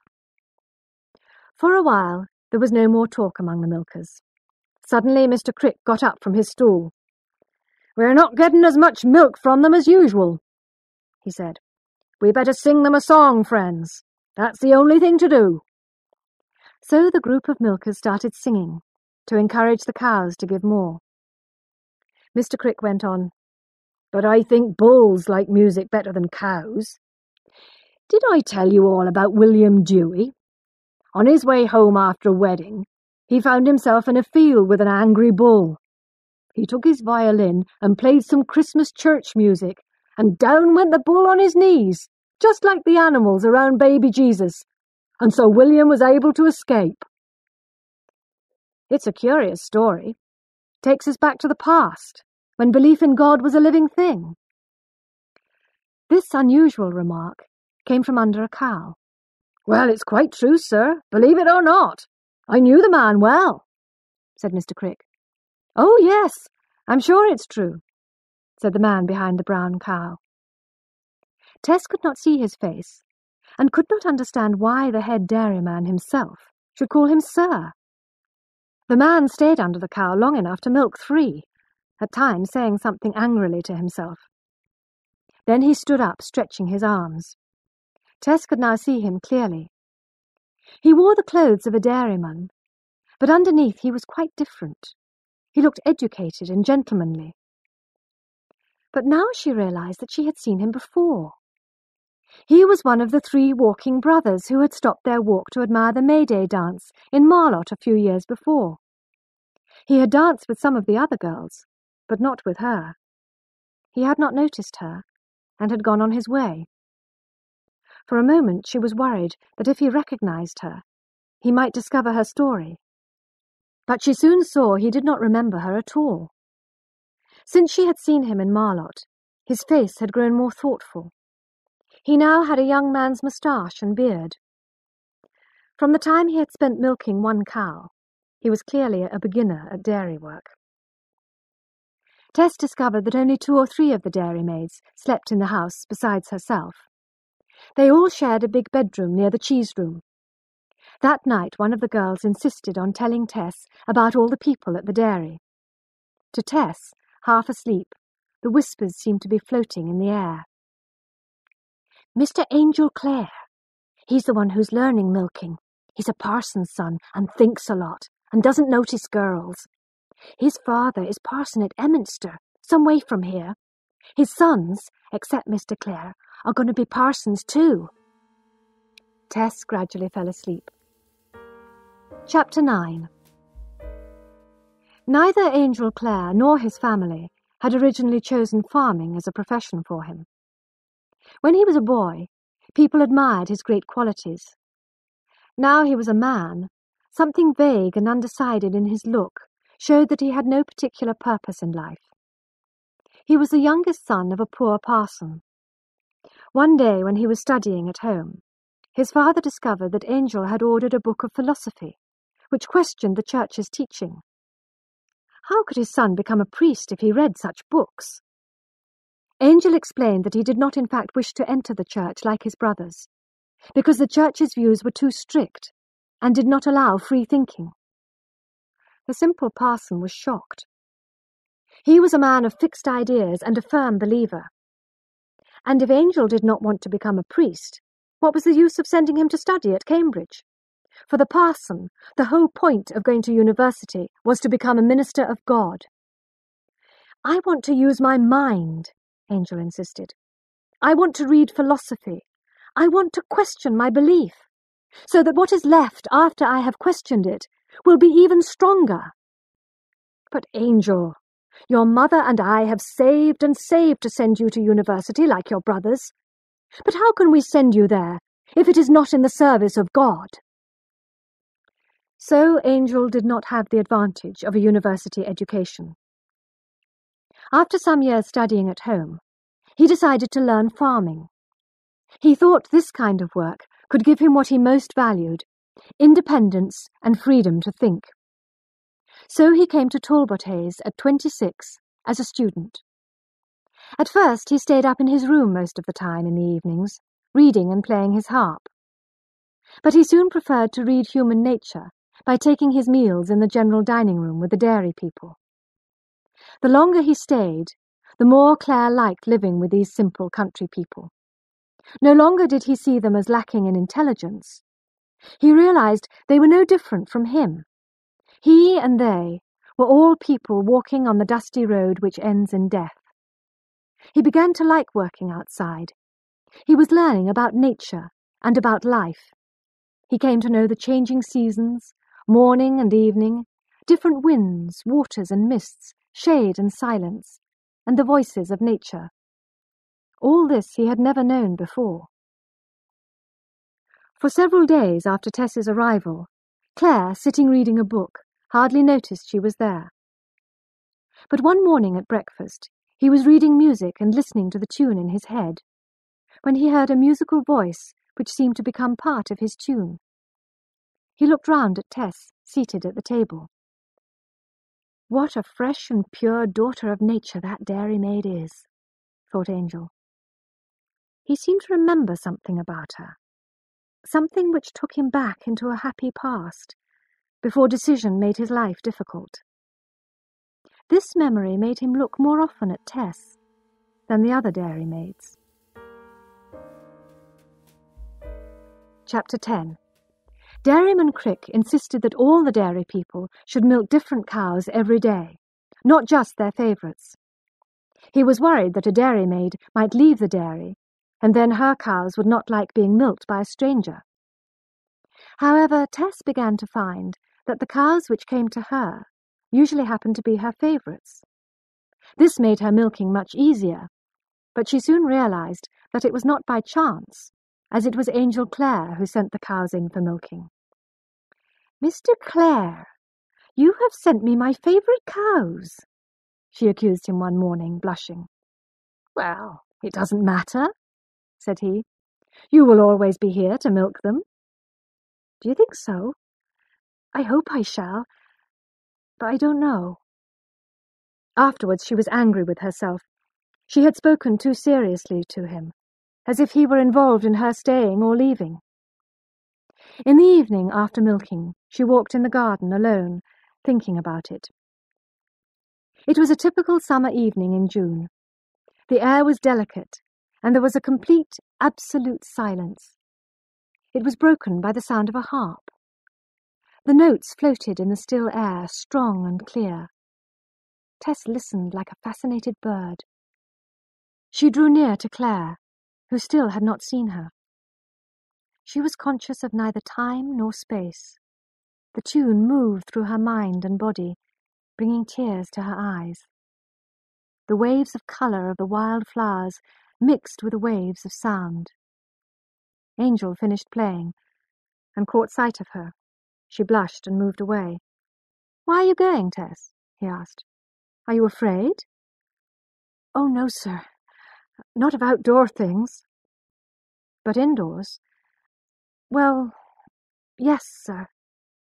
"Life in general?" "Yes, sir." "Ah, so am I. Very often. Being alive is rather serious. Don't you think so?" "It is, now you put it like that."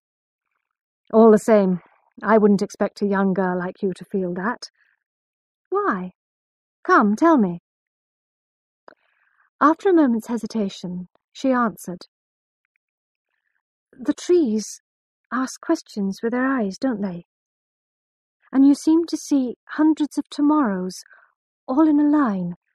The first big and clear, the others getting smaller, but they all look fierce and cruel. But you can drive away all these ideas with your music, sir."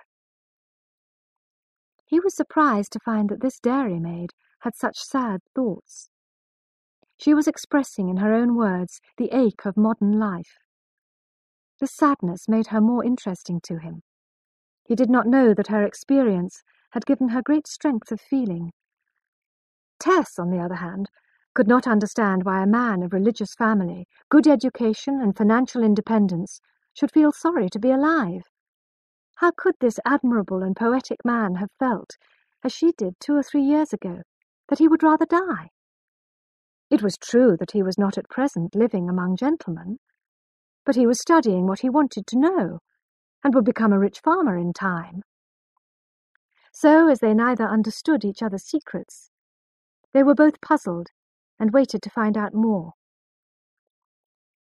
At first, Tess regarded Angel as an intelligence rather than a man. She became quite depressed as she realized the distance between her own knowledge and his. One day he asked her why she looked so sad. "Oh, it's only that I feel I've been wasting my life. When I see what you know, I feel what a nothing I am." "Well, my dear Tess," said Angel with some enthusiasm, "I shall be only too glad to help you study history, for example." "I don't know.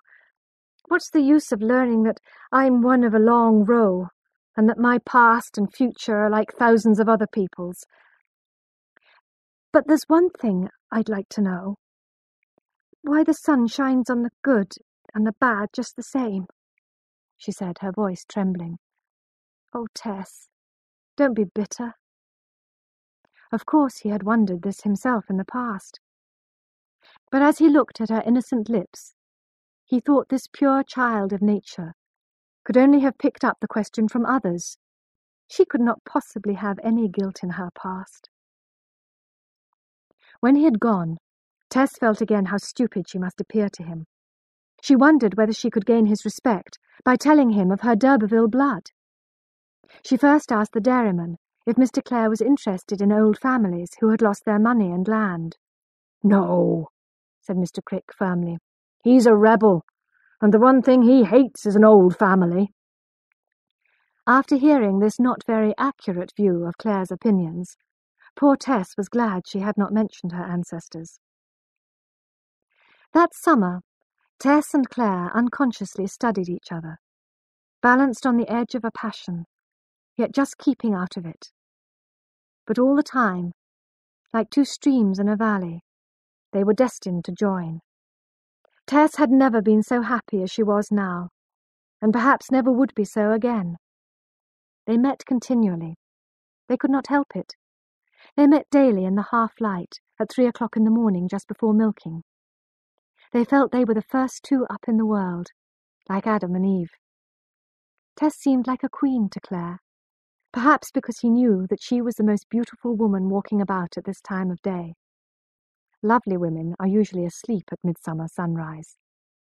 But Tess was near, and the rest were nowhere. In the strange light she was no longer a milkmaid, but a vision of woman, the whole of womanhood in one form. One day, just after breakfast, they all gathered in the milk-house.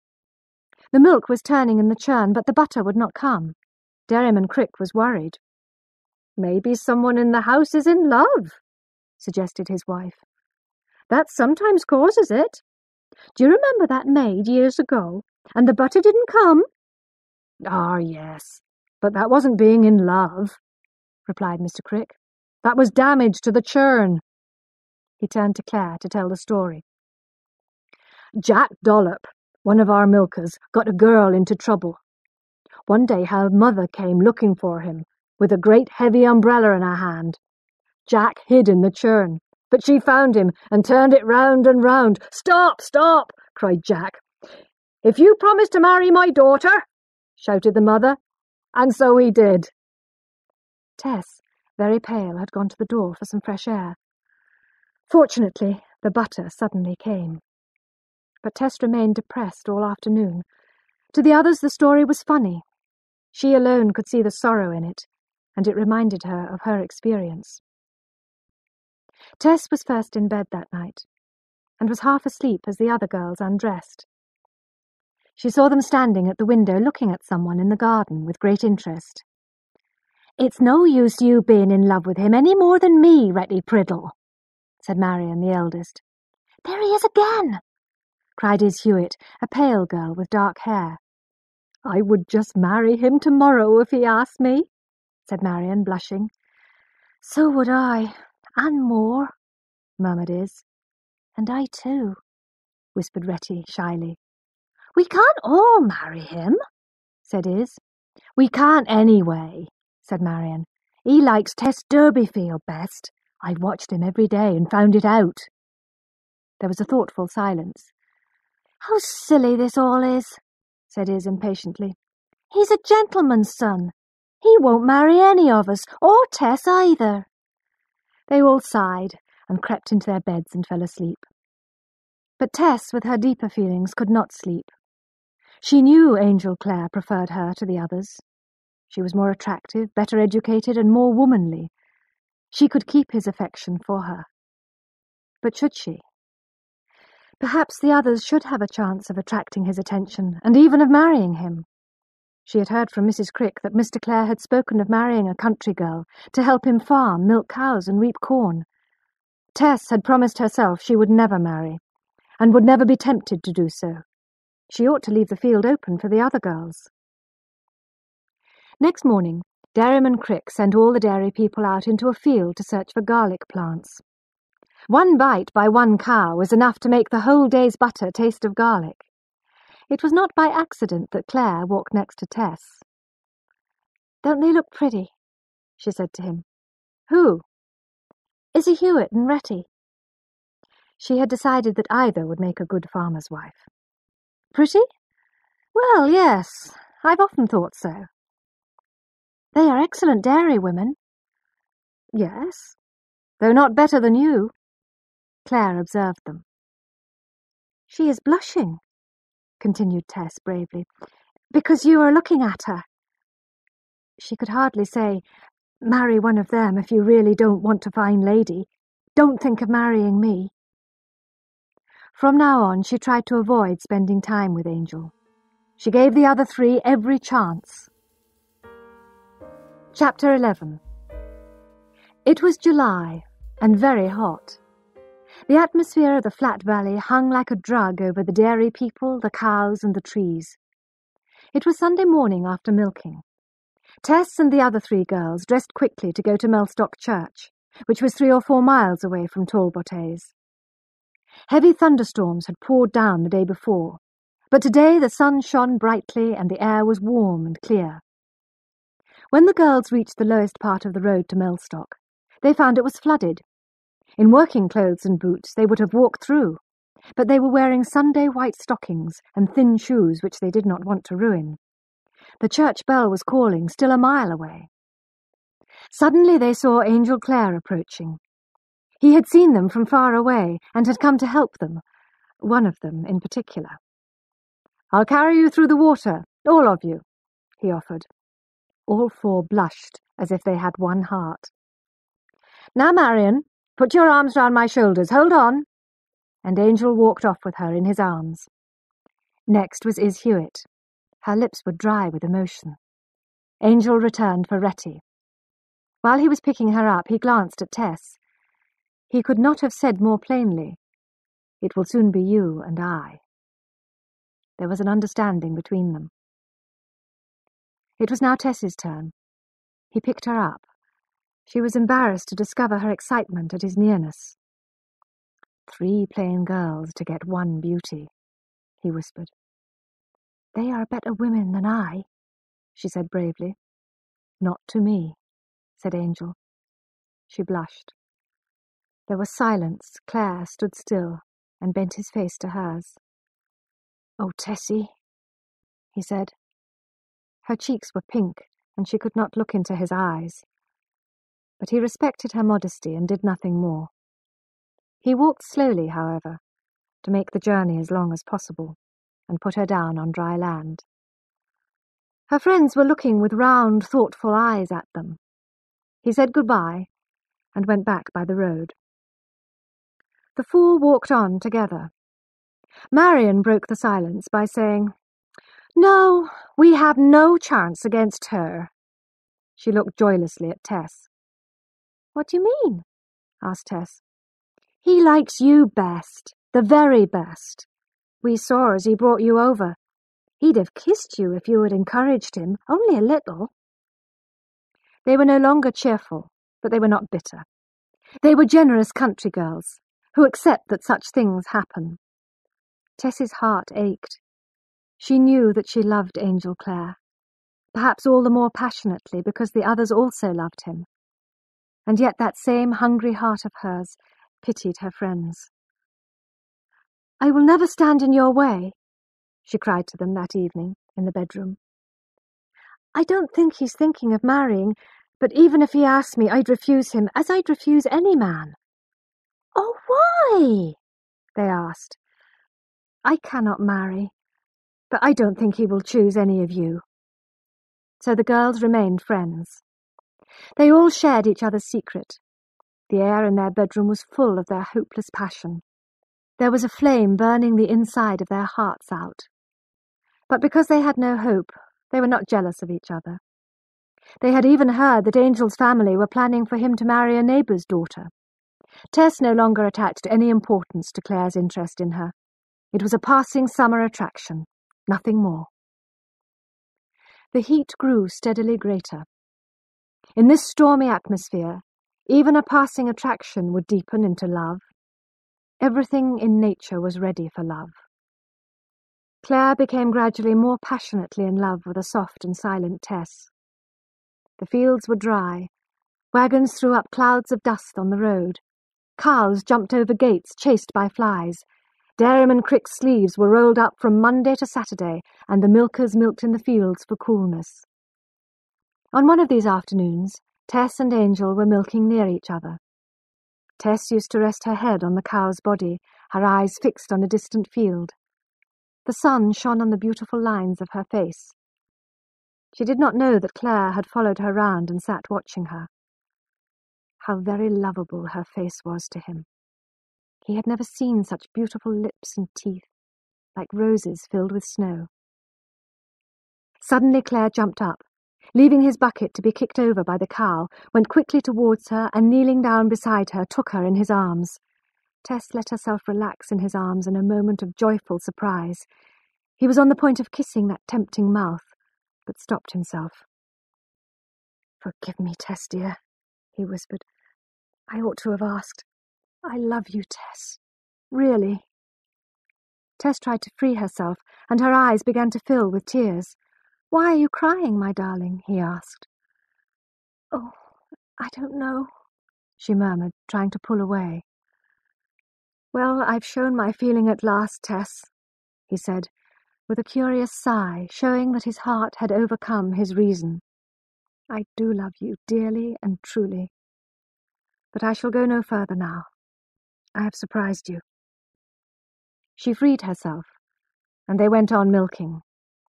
Nobody had noticed, and when Dairyman Crick came round, there was no sign to show that there was any connection between them.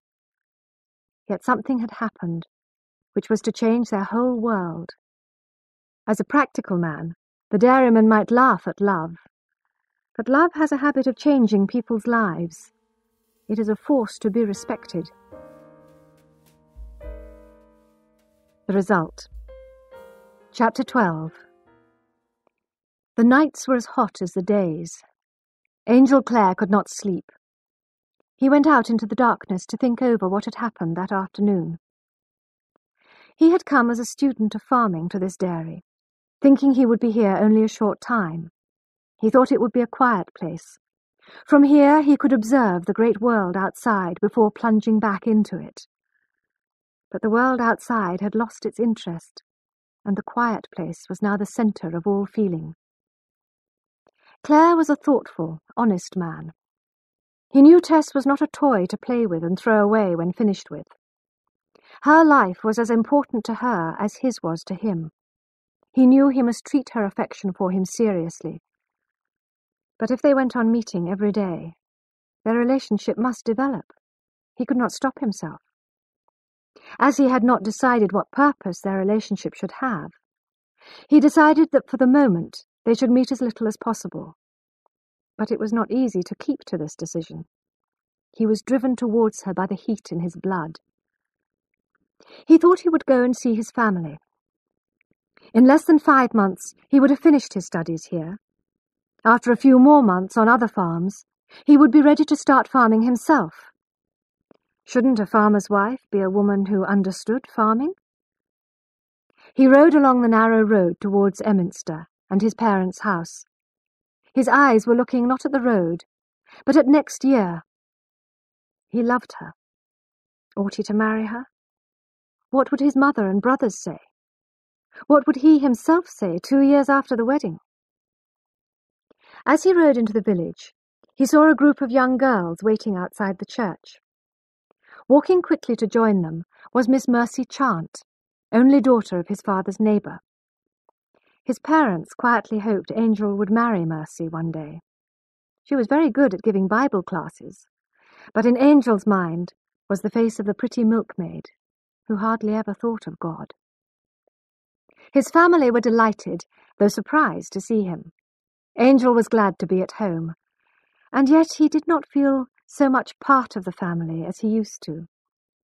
His father's religious belief was very strict, but he was a kind, honest man and fond of his sons. However, he would have been shocked to know of the pagan pleasure in nature and pretty womanhood experienced by Angel. His mother shared his father's religious views and helped in his church work. His brothers seemed rather unimaginative and narrow-minded, although they were both well educated. They felt that anybody outside the church or university could not be respected. As he walked with his brothers, Angel felt that however lucky they were to have a university education, neither of them really saw life as it was lived. They thought farming was a poor man's job, not suitable for a gentleman. Angel felt all the more determined to keep to his choice.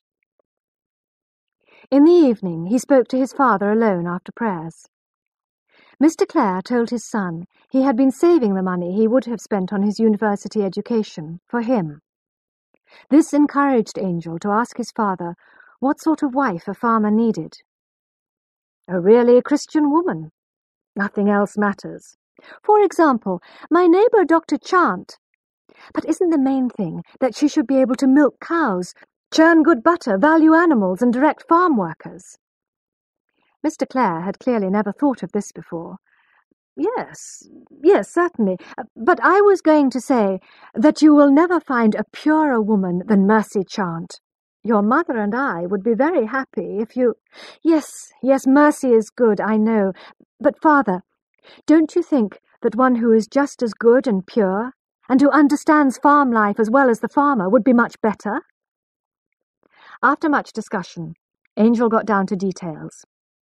He explained he had met a woman who was ideally suited to be a farmer's wife, who went to church regularly, who was honest, sensitive, intelligent, graceful, pure as snow, and extremely beautiful. "Is she of a good family, like Mercy?" asked his surprised mother, who had come in during the conversation. "She is not what we call a lady," said Angel firmly. "She is a cottager's daughter. What's the advantage of good family to me? My wife will have to work hard and manage with very little money." "Mercy is educated. That has its charm," said his mother, looking at him through her silver glasses. "I shall help her with her reading. She will learn fast. She's full of poetry, real poetry. She lives what poets only write. And she is a good Christian girl. I'm sure you'll value her for that." His parents already doubted Angel's religious belief, so they were almost relieved to hear this of his future wife. They told him not to act in a hurry, but they would like to see her. Although Angel was free to marry or not as he wished, he did not want to hurt his parents, and he accepted their advice. As he set off to return to the dairy and Tess, his father rode with him a little way. Mr. Clare was telling his son about the new d'Urberville family, who had taken the ancient name and lived near Trantridge. There was a young man and his blind mother. Preaching in the church there one day, Mr. Clare had spoken out bravely against the well-known wickedness of young d'Urberville, who after this had publicly insulted him when they met later. Angel was angry with d'Urberville. "Dear father, you should not let yourself be insulted like that." "It doesn't matter to me. I have a duty to point out where people go wrong. Often men have hit me, but then at least they haven't hit their families. And they live to thank me and praise God. I hope this young man does the same," said Angel warmly, "but it doesn't seem likely." "We'll hope, anyway," said Mr. Clare. "Maybe one of my words may grow like a seed in his heart one day." Angel could not accept his father's narrow religious beliefs, but he loved him for his courage. He remembered that his father had not once asked whether Tess had money or not. This lack of interest in money meant that all the brothers would probably be poor forever, but Angel still admired his father's belief that money was not important. When he returned to the dairy, in the sleepy afternoon heat, nobody was awake. Getting up so early in the morning meant the milkers really needed a sleep before the afternoon milking. It was 3 o'clock, time for skimming. There was a slight noise upstairs, then Tess appeared before his eyes. She did not see him, and stretched one arm up above her head. She yawned like a cat, and he saw the red inside of her mouth. Her whole soul breathed out physical beauty. Then her eyes flashed as she recognized him. "Oh, Mr. Clare, how you frightened me, she said, looking glad, shy, and surprised at the same time. Clare stepped forward to put his arms round her. "Dear, darling Tessie," he whispered, putting his face to her warm cheek. "Don't call me Mr. Clare any more. I've hurried back because of you." They stood holding each other, the sun warming them through the window. He looked deep into her eyes of blue and black and grey. She looked at him as Eve must have looked at Adam. "I must go skimming," she said. Together they went to the milk house. Perhaps the Talbothays' milk was not very well skimmed that afternoon. Tess was in a dream as she skimmed. The heat of his love made her feel like a plant under a burning sun. "There's something very practical that I want to ask you," he said gently. "I shall soon want to marry. Being a farmer, I need a wife who knows all about farms. Will you be that woman, Tessie?" She looked quite worried. She had accepted that she could not help loving him, But she had not expected this result. With bitter pain she replied as she had promised herself she would. "Oh, Mr. Clare, I cannot be your wife. I cannot be." The sound of these words seemed to break her very heart. "But Tess," he said, amazed at her answer, and holding her still closer, "surely you love me?" "Oh, yes, yes, and I would rather be yours than anybody's in the whole world. But I cannot marry you," cried the sweet and honest voice miserably. "Tess, have you agreed to marry someone else?" "No, no." "Then why do you refuse me?" "Your father is a parson, and your mother will want you to marry a lady," said poor Tess, desperately trying to find an excuse. "No, certainly not. That's why I went home, to talk to them both. I feel I cannot, never, never." "Is it too sudden, my pretty? I'll give you time. I won't mention it again for a while." She tried to skim again, but her tears fell so that she could not do it. She could never explain her sadness, even to this her best friend. Clare began to talk more generally to calm her. He talked about his father's religious views and the good work he did. He mentioned the insults his father had received from a young man near Trantridge who had a blind mother. Tess now looked hard and worn, and her mouth was tragic. Clare did not notice. They finished skimming, and he said to her softly, "And my question, Tessie?" "Oh, no, no," she replied, hopelessly, thinking bitterly of Alec d'Urberville. "It can't be." She went out with the other milkmaids to the cows in the fields. Angel watched her moving freely in the air like a swimmer on a wave. He knew he was right to choose a wife from nature, not from civilization. Chapter 13. Clare was not depressed by Tess's refusal, feeling sure that she would finally accept him. A few days later he asked her again, "Tess, why did you say no so positively?" "I'm not good enough." "Not enough of a fine lady?" "Yes. Your family would not respect me."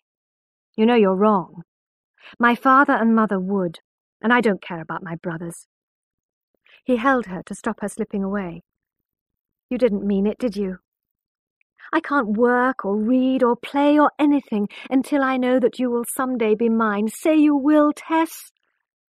She could only shake her head and look away.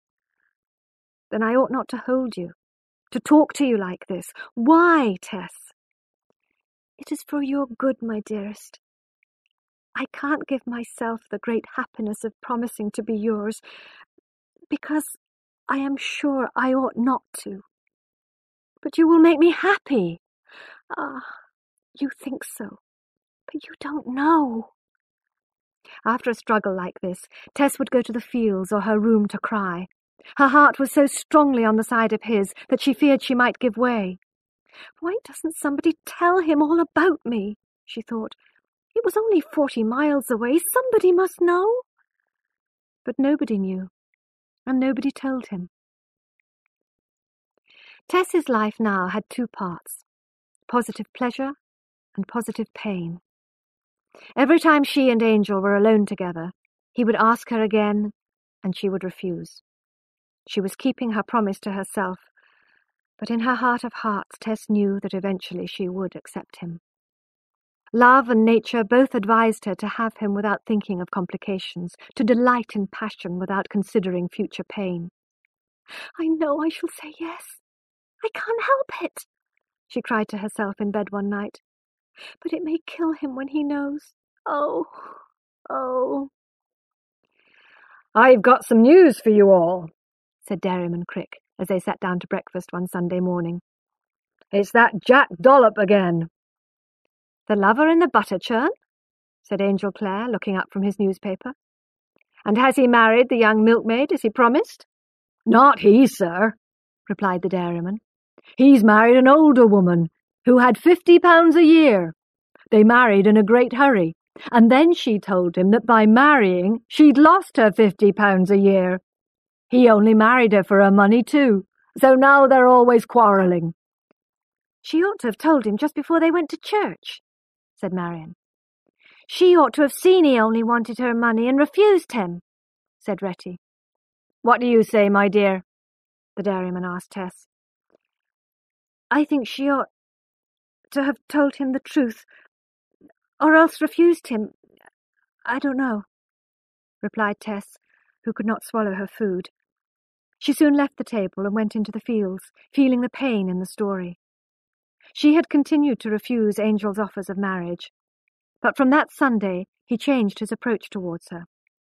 He looked for her and came to talk to her at every possible moment, at milking, butter-making, cheese-making, among chickens and among pigs. She knew she could not resist much longer. She loved him so passionately, and he was so like a god in her eyes.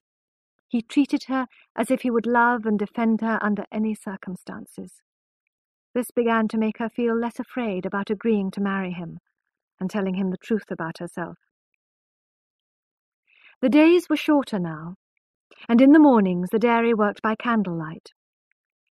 One morning between 3 and 4, she ran up to Claire's room to wake him before waking the others. Having dressed, she was about to go downstairs when Angel came out of his room and stopped her. "Now, miss," he said firmly, "you must give me an answer, or I shall have to leave the house. You aren't safe with me. I saw you just now in your nightdress. Well, is it yes at last?" "I really will think seriously about it, Mr. Clare." "Call me Angel, then, and not Mr. Clare. Why not Angel, dearest?" "It would mean I agree, wouldn't it?" "It would only mean you love me, and you did admit that long ago." "Very well, then, Angel, dearest, if I must," she murmured, smiling. Claire could not resist kissing her warm cheek. After milking and skimming, all the dairy people went outside. Tess generously tried for the last time to interest Angel in the other dairymaids. "There's more in those 3 than you think," she said. "Any of them would make you a better wife than I could, and perhaps they love you as much as I do. Almost." "Oh, Tessie!" he cried impatiently. She was so relieved to hear this that she could not make any further self-sacrifice. She knew that this day would decide it. In the late afternoon, Angel Clare offered to drive the wagon with its buckets of milk to the station. He persuaded Tess to go with him. At first there was silence as they drove along the quiet road, simply enjoying being close to each other. Soon drops of rain started falling. Tess's cheeks were pink and her long hair was wet. She had no jacket and crept close to Claire. She held an old piece of cloth over them both to keep the rain off. "Well, dear," said Angel, "what about my question?" "I'll answer you soon." "Before we get home?" "I'll try."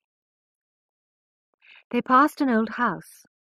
Angel explained that it was an interesting place which belonged to the ancient family of the d'Эрbervilles. "It's very sad when a noble family dies out," he said. "Yes," said Tess. At last they reached the station and watched the milk being lifted onto the train. Tess was fascinated. "Londoners will drink it for breakfast, won't they? People who don't know we drove for miles in the rain so that it might reach them in time." "That's true. But we drove a little for our own reasons too." "Now, Tess," he said anxiously as they drove away into the night, "your heart belongs to me. Why can't you give me your hand as well?" "My only reason is you. I have something to tell you. I must tell you about my past life." "Tell me if you want to, dearest. I expect you have had as many experiences as that flower over there." "I grew up in Marlott, and at school they said I would make a good teacher, but there was trouble in my family. Father didn't work very hard, and he drank a little." "Poor child. That's nothing new." He held her more closely to his side. "And there is something unusual about me. I am not a D'Эрberville, but a d'Эрberville. I'm a descendant of the same family who owned that house we passed." "A d'Эрberville? And is that the whole story, Tess?" "Yes," she answered faintly. "Well, why should I love you less because of that? The dairyman told me you hated old families." He laughed. "Well, I hate the idea that noble blood should be more important than anything else, but I am really very interested in your news. What do you think of it?" "I think it's sad, especially here, to see the fields which once belonged to my ancestors." "So that's the awful secret." She had not told him. At the last moment she had not been brave enough. Angel was delighted. "You see, Tess, society likes a noble name, and will accept you better as my wife because you are a d'Эрberville. Even my mother will like you better. You must use the name of d'Эрberville from this very day." "I like the other name best." "But you must. By the way, there's someone who has taken the d'Эрberville name near the chase." "Yes, he's the man who insulted my father. How strange." "Angel, I would rather not take that name."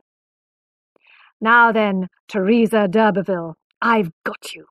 Take my name and you will escape yours." "If it is sure to make you happy, and you do wish to marry me very, very much." "I do, dearest, of course. Say you will be mine forever." He held her and kissed her. "Yes." No sooner had she said it than she burst into a dry, hard sobbing. Angel was surprised. "Why are you crying?" "I'm crying because I promised I would die unmarried. Oh, I sometimes wish I had never been born." "Tess, how could you wish that if you really loved me? I wish you could prove your love in some way." "Will this prove it more?" cried Tess desperately, holding him close and kissing him. For the first time, Claire learnt what a passionate woman's kisses were like, on the lips of one she loved with all her heart and soul, as Tess loved him. "There. Now do you believe?" she asked, wiping her eyes. "Yes. I never really doubted. Never." They drove on in the darkness, forming one bundle under the cloth. "I must write to my mother," she said. "Of course, my dear child. Where does she live?" "In Marlott." "Ah, then I have seen you before. Yes, when you would not dance with me. Oh, I hope that doesn't mean bad luck." After this decision, Tess wrote an urgent letter to her mother. This was the reply she received. "Dear Tess, I hope you are well as I am. We are all glad to hear you are going to be married soon. But Tess, in answer to your question, whatever you do, don't tell your future husband anything about your past experience. No girl would be so foolish, especially as it is so long ago, and not your fault at all. Remember, you promised me you would never tell anybody. Best wishes to your young man. Love from your mother." Tess could not accept her mother's view of life, but perhaps Joan was right in this. Silence seemed best for Angel's happiness. So she grew calm, and from October onwards she was completely happy. Claire seemed the perfect guide, thinker, and friend. She saw perfection in his face, his intelligence, and his soul. She dismissed the past from her mind. They spent all their time together, as country people do once they are engaged. In the wonderful autumn afternoons, they walked by streams, crossing on little wooden bridges. They saw tiny blue fogs in the shadows of trees and hedges, and at the same time bright sunshine in the fields. The sun was so near the ground that the shadows of Claire and Tess stretched a quarter of a mile ahead of them, like two long pointing fingers. When Claire talked to Tess of their future and the farm they would have abroad, she could hardly believe that she would be going through the world by his side. Her feeling for him was now the breath and life of Tess's being. It made her forget her past sorrows, but she knew they were waiting like wolves for their moment to attack. One day she cried out to Angel, "Why didn't you stay and love me when I was 16? When you danced in Marlott? Oh, why didn't you?" "Ah, yes, if only I had known. But you must not regret so bitterly. Why should you?" Hiding her feelings quickly, she said, "I would have had 4 more years of your love than I can ever have now." They had to tell the dairyman and his wife that they were planning to marry. That night, as Tess entered the bedroom, all 3 dairymaids were waiting for him. "You are going to marry him?" said Marion. "Yes, some day," said Tess. "Gonna marry him? A gentleman?" said Iz. "It's strange," said Marion, "to think Tess will be his wife. Not a fine lady, but a girl who lives like us." "Do you all hate me for it?" asked Tess in a low voice. "I want to hate you, but I cannot," said Retty. "That's how I feel," said Marion and Iz. "He ought to marry one of you," murmured Tess. "You are all better than I am." "No, no, dear Tess," they all said. "I think I ought to make him marry one of you even now," she sobbed. They went up to her and calmed her and helped her to bed. Before they went to sleep, Marion whispered, "You will think of us when you are his wife, Tess, and how we did not hate you because we did not expect to be chosen by him." The girls did not know that Tess cried even more at this, and that she decided she would tell Angel all her history. Because of this, she would not set a date for the wedding. She wanted to stay as she was, not move forward into a new life. But soon it was clear that the dairyman did not want so many dairymaids at this time of year. Tess would have to leave the dairy at Christmas. "I'm afraid I'm glad of it," said Angel to her, "because now we must decide when to marry. We can't go on like this forever. I wish we could. I wish it could be always summer and autumn, with you always loving me. I always shall. Oh, I know you will. Angel, I'll fix the day." So they decided on the 31st of December. The wedding was to take place as privately as possible at the dairy. Tess now felt she could not stop things happening, and agreed passively to whatever Angel suggested. In fact, Angel's plans were a little hurried. He had not meant to marry so soon, but he wanted to keep her with him, to help her with her reading and studying, so that he could present her proudly as a lady to his parents. He also planned to spend some time studying work in a flour mill. They could spend their honeymoon staying in the old farmhouse which had once belonged to the d'Urbervilles, while Angel studied at the mill nearby. The day, the impossible day of their wedding, came closer. His wife, Tess said to herself. Could it ever be? Angel and Tess decided to spend a day together shopping on Christmas Eve. They went into town in a borrowed carriage. The town was full of strangers who stared at Tess, happy and beautiful on Angel's arm. At the end of the day, Tess was waiting for Angel to bring the horse and carriage when 2 men passed her in the street. "She's a lovely maiden," one said to his friend. "She's lovely, yes, but she's no maiden," replied the other. Angel returned at that moment and heard these words. Wildly angry at this insult to Tess, he hit the man in the face. The man said quickly, "I'm sorry, sir. I must have made a mistake." Angel accepted this, gave the man some money, said good night, and drove off with Tess. The 2 men went in the opposite direction. "And was it a mistake?" asked the second man. "Certainly not," said his friend. On the way home, Tess was very serious.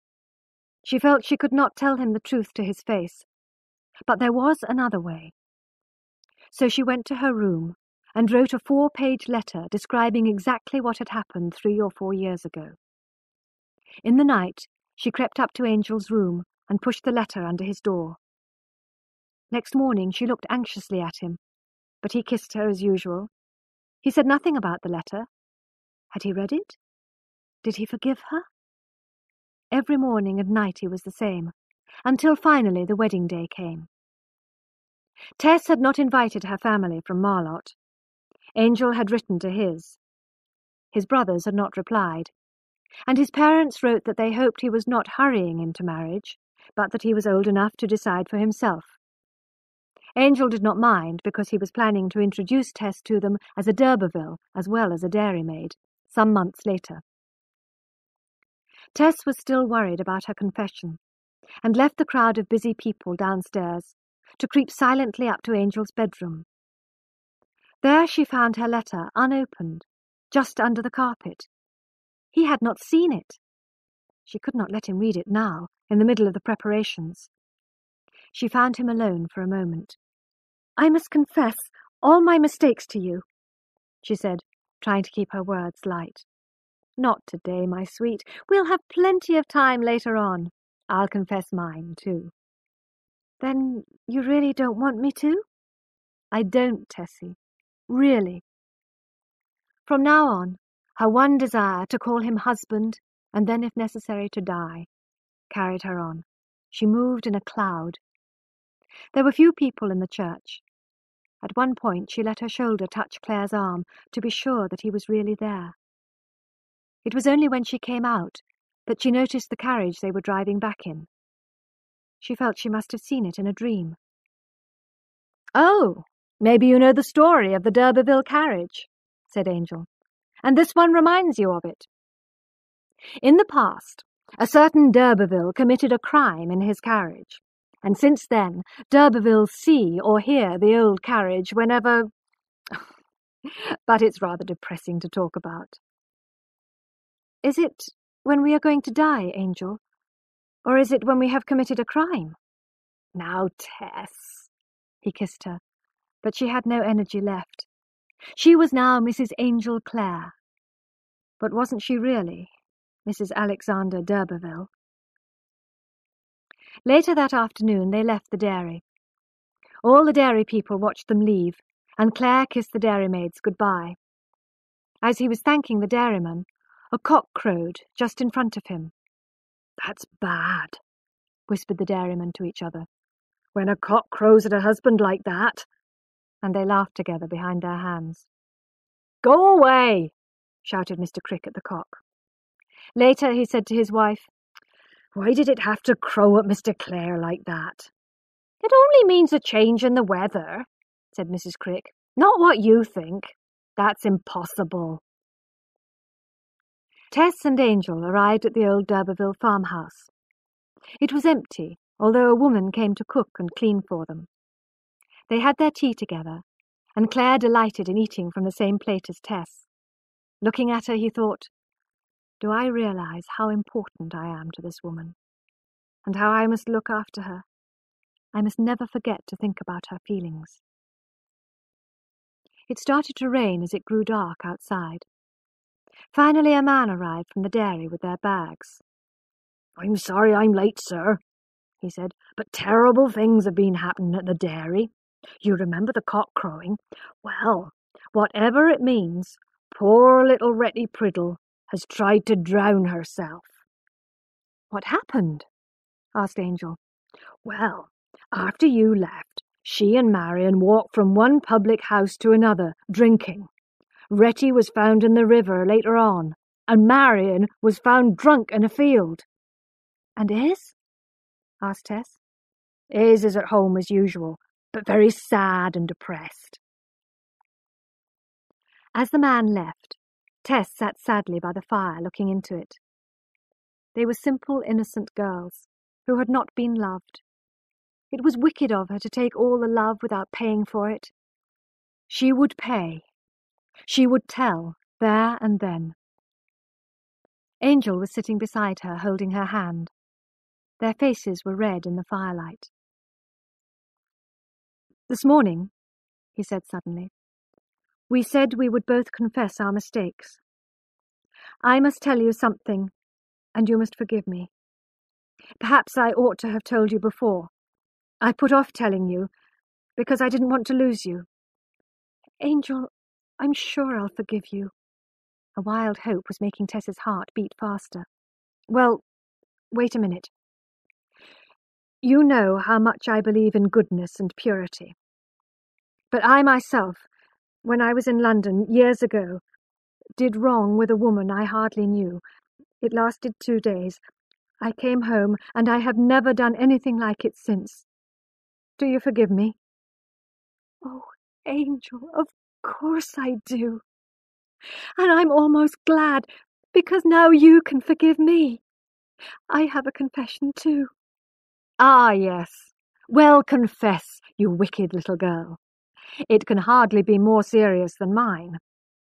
"It can't. No, it can't." She jumped up joyfully at the hope. "No, in fact, it is just the same. I will tell you now." She sat down again. They held hands. The fire burned like a Judgment Day fire. Her shadow rose high on the wall. Putting her head against his, she bravely told the whole story of her meeting with Alec d'Ërberville and its results. The Woman Pays. Chapter 14. Her story came to an end. She had not raised her voice. She had not cried. But things seemed to change as the story progressed. The fire looked as if it was laughing at her troubles. All the objects around her appeared not to care about her tragic history. And yet it was only a short time since he had been kissing her. Everything looked different now. Claire stirred the fire. It was unnecessary, but he felt he had to do something. He had not really taken in the whole story yet. He stood up. Now, as he began to understand the story in its full horror, his face was like an old man's. He made uncertain movements, because everything in his head was vague and uncertain. He could not make himself think clearly. "Tess, can I believe this? Are you mad, perhaps? My wife, my Tess? You aren't mad, are you?" "I am not," she said. "And yet," he said, looking strangely at her, "why didn't you tell me before?" "Oh, yes, you would have told me, in a way, but I stopped you. I remember." He was talking, but could not think at the same time. His brain seemed to have stopped working. He turned away from her. Tess followed him and stood there, staring at him with dry eyes. Then she went down on her knees beside him. "In the name of our love, forgive me," she whispered with a dry mouth. "I have forgiven you for the same." And as he did not answer, she said again, "Forgive me as you are forgiven. I forgive you, Angel." You, yes, you do. But you do not forgive me." "Oh, Tess, it's not a question of forgiveness. You were one person. Now you are another. How can forgiveness put that right?" He paused, considering this. Then suddenly he started laughing in an unnatural, horrible way. It was like a laugh out of hell. "Don't! Don't!" she cried, her face dead white. "It kills me, that laugh. Angel, do you know what you're doing to me? I've been hoping, longing, praying to make you happy." "I know that." "I thought, Angel, that you loved me. Me, my very self. If you do love me, how can you treat me like this? It frightens me. Having begun to love you, I will love you forever, in all changes, in all troubles, because you are yourself. I ask no more. Then how can you, my husband, stop loving me?" "I repeat, the woman I have been loving is not you." "But who is she?" "Another woman, in your shape." Suddenly she realized how he saw her. For him, She was a guilty woman, pretending to be an innocent one. There was terror in her white face as she saw this. She could not stand, and he stepped forward, thinking she might fall. "Sit down," he said gently. "You are ill, and I am not surprised." She sat down, her face still full of fear and her eyes wild. "I don't belong to you any more, then, do I, Angel?" she asked helplessly. And at last the tears came. Claire watched her sobbing, and waited until the first violence of her emotion had passed. "Angel," she said suddenly in a normal voice, "am I too wicked for us to live together?" "I haven't had time to think what we should do." "I won't ask you to let me live with you, Angel, because I have no right to. I won't write to tell my family we are married, as I said I would." "Won't you?" "No. I won't do anything unless you order me to. And if you go away, I won't follow you. And if you never speak to me again, I won't ask why, unless you tell me I can." "And if I order you to do anything?" "I'll obey you, even if I have to lie down and die." "How good of you. But it seems you have changed. In the past you were keen to look after yourself. Now you are keen to sacrifice yourself." Claire's bitter words, however, were not fully understood by Tess. She only knew that he was angry with her. She stood silent, not knowing that he was struggling with his love for her. She did not observe a large tear rolling slowly down his cheek. He was realizing what a change Tess's confession had made to his whole life. He had to decide on some action. "Tess," he said as gently as he could, "I can't stay here just now. I'm going out." He quietly left the room. 2 glasses of wine, ready for their supper, remained untouched on the table. Only 2 or 3 hours earlier, they had drunk tea from the same cup. As he closed the door behind him, Tess jumped up. He had gone. She could not stay. She put out the candles and followed him. The rain was over, and the night was now clear. Claire walked slowly and without purpose. His shape was black and frightening.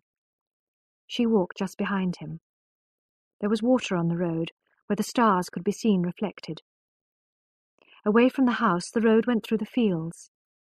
She followed Claire as a dog follows its owner. Eventually, Tess could not help speaking to him. "What have I done? Nothing interferes with my love for you. You don't think I planned it, Angel, do you? I would not deceive you like that." Well, no. Maybe you would not. But you are not the same. No, not the same. But don't make me blame you." She went on, begging for forgiveness. Perhaps she said things that would have been better left to silence. "Angel, Angel, I was a child when it happened. I knew nothing of men." "I admit it was not so much your fault as his." "Then won't you forgive me?" "I do forgive you. But forgiveness isn't everything." "And do you love me?" He did not answer this question. "Oh, Angel, my mother says she knows several cases which were worse than mine, and the husband has not minded much. Well, he has accepted it at least. And in those cases the woman hasn't loved him as I love you." "Don't, Tess. Don't argue. Those are just country people's ways. There is a correct way of doing things.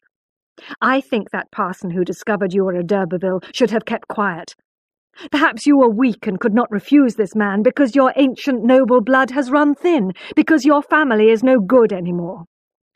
I thought you were a child of nature, but you have the worst of your ancient family in you." Tess accepted his bitterness, not understanding the details. He did not love her as he had done, and nothing else mattered. They went on again in silence. They walked slowly for hours, with sad, anxious faces, not talking, one behind the other, like a funeral procession. Tess said to her husband, "I don't want to cause you sadness all your life. The river is down there. I can put an end to myself in it. I am not afraid." "Don't talk like that. Do what I ask. Go back to the house and go to bed." "I will," she said obediently. When she returned to the house, she found everything as they had left it, and the fire still burning. She went to the bedroom. There was a mistletoe branch hanging above the bed. Now she understood why Angel had brought a strange parcel with him. It was to surprise her. He had delightedly hung it there. Now it looked foolish and out of place. As she had nothing more to fear, and nothing more to hope for, she lay down. In a few moments, lonely Tess was asleep, in the bedroom once used by the young wives of her ancestors. Later on that night, Claire also came back to the house.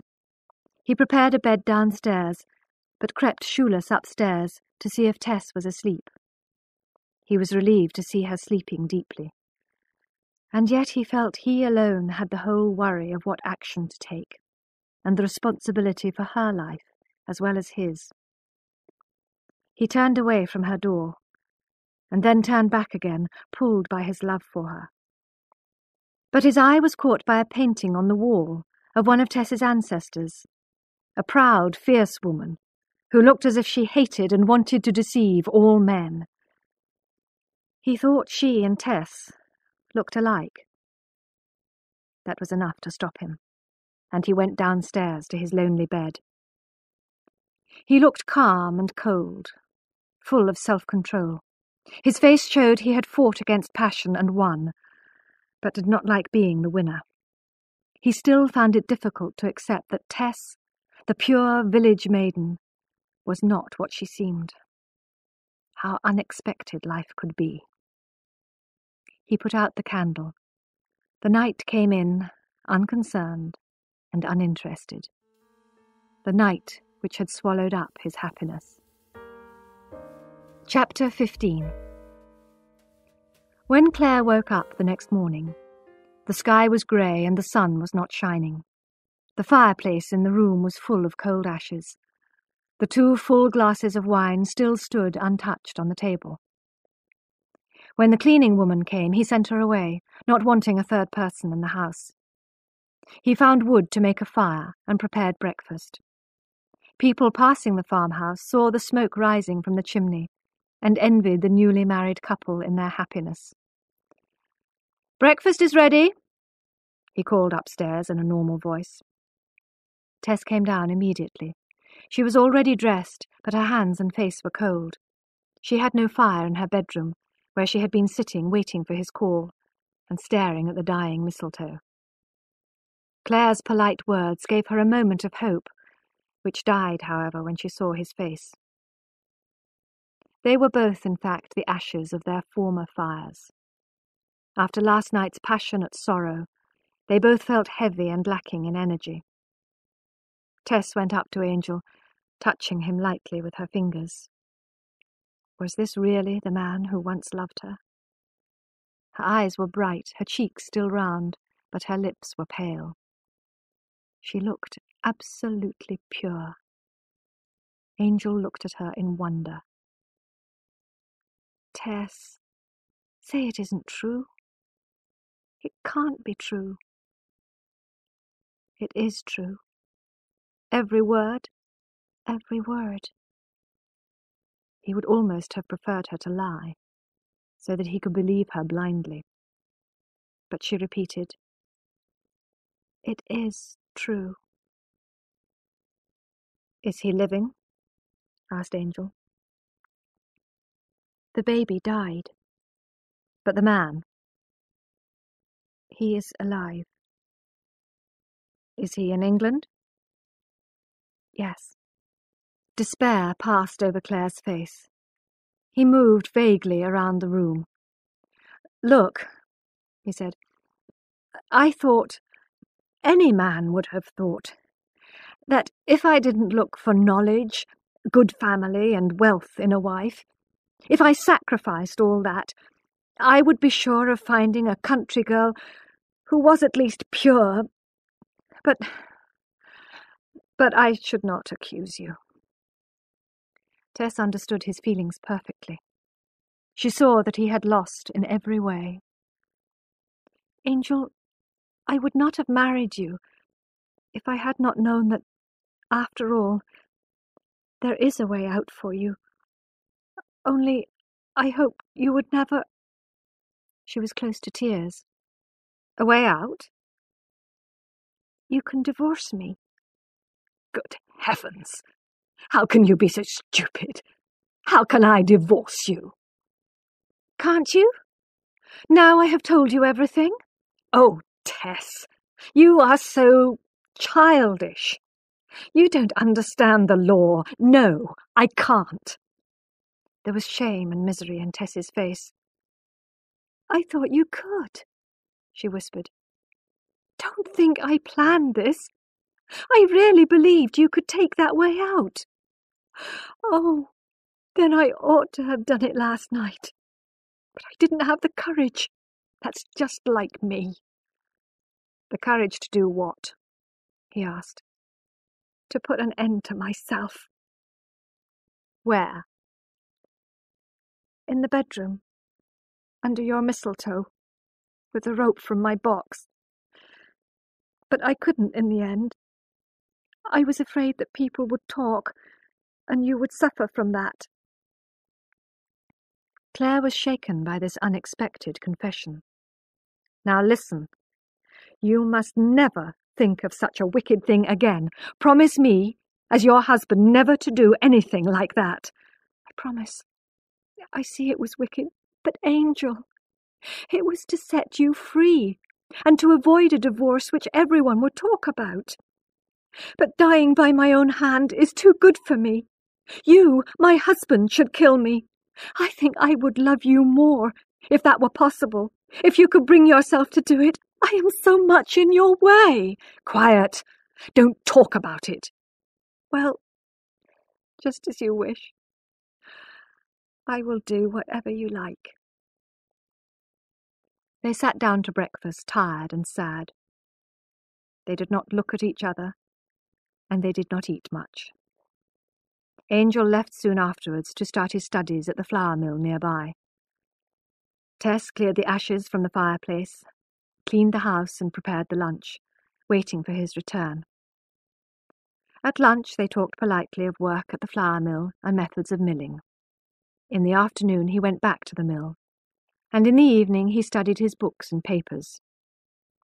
Tess felt she was in his way, and went to the kitchen. He came to find her there. Don't work in the kitchen like this, he said. You're not my servant. You're my wife. She looked happier. You mean I can think of myself as that? She asked, trembling. What do you mean, Tess? You are my wife. Of course. I don't know, she said with tears in her eyes. I told you long ago I wasn't good enough for you. And I'm not good enough.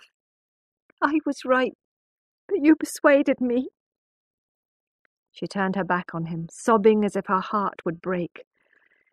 It would have won round any man, but Angel Clare.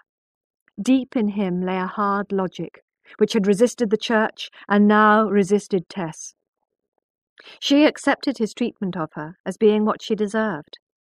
She would never have thought of criticizing his hardness. To her he was still perfection. Only once did Tess try to get closer to her husband. As he was leaving for the flour mill, she put up her mouth to be kissed. He ignored the invitation and said goodbye coldly. She felt as if he had hit her. How often had he wanted to kiss her in those happy days at Talbot Hayes? But on his way to the mill, Angel regretted his coldness. He wished he had been kinder to her, and kissed her once at least. So they lived through another day, together in the same house, but more separately than ever before. Claire was desperately wondering what to do.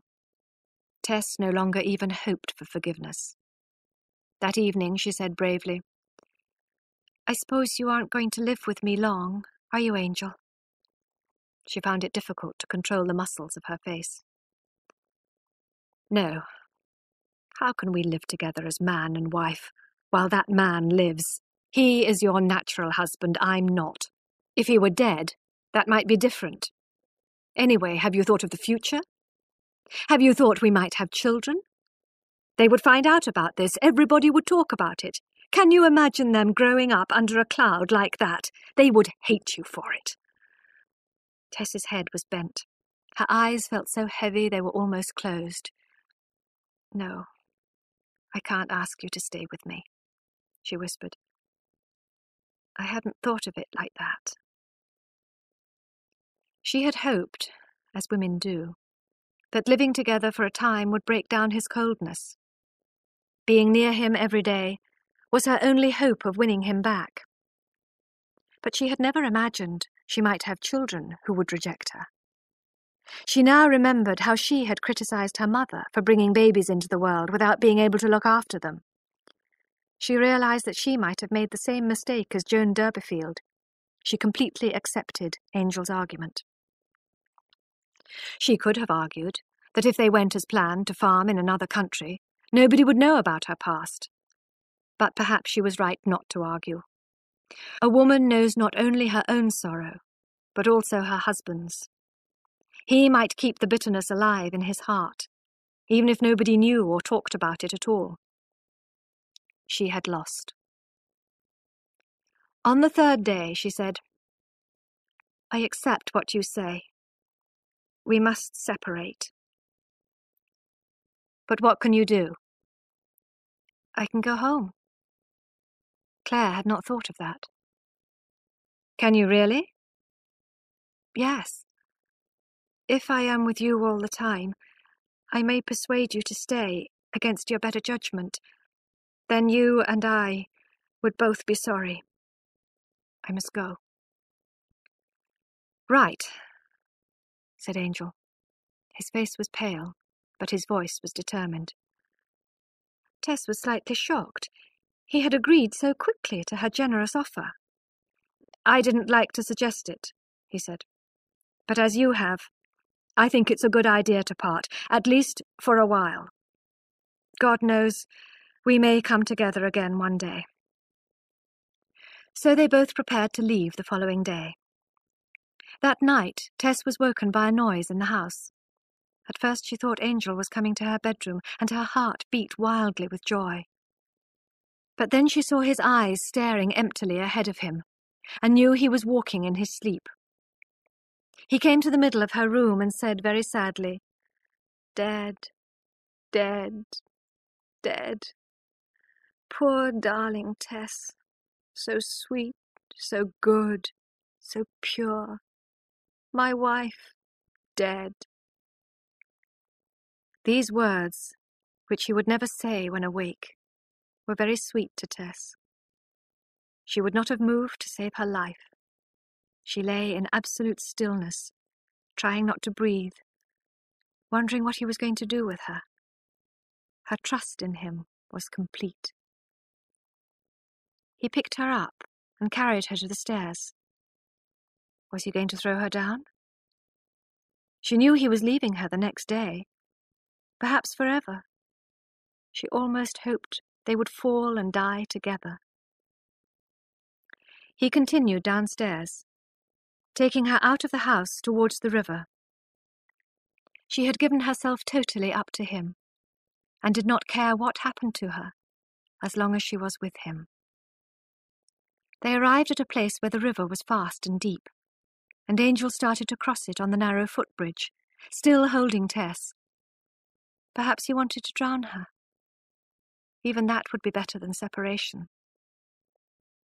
As they crossed, the water rushed fiercely below them. If Tess had moved in his arms, they would both have fallen into the dangerous water. But she had no right to take his life, although her own was worthless. So she stayed still. Angel walked purposefully towards a ruined church near the river. Against the old wall was an empty stone tomb.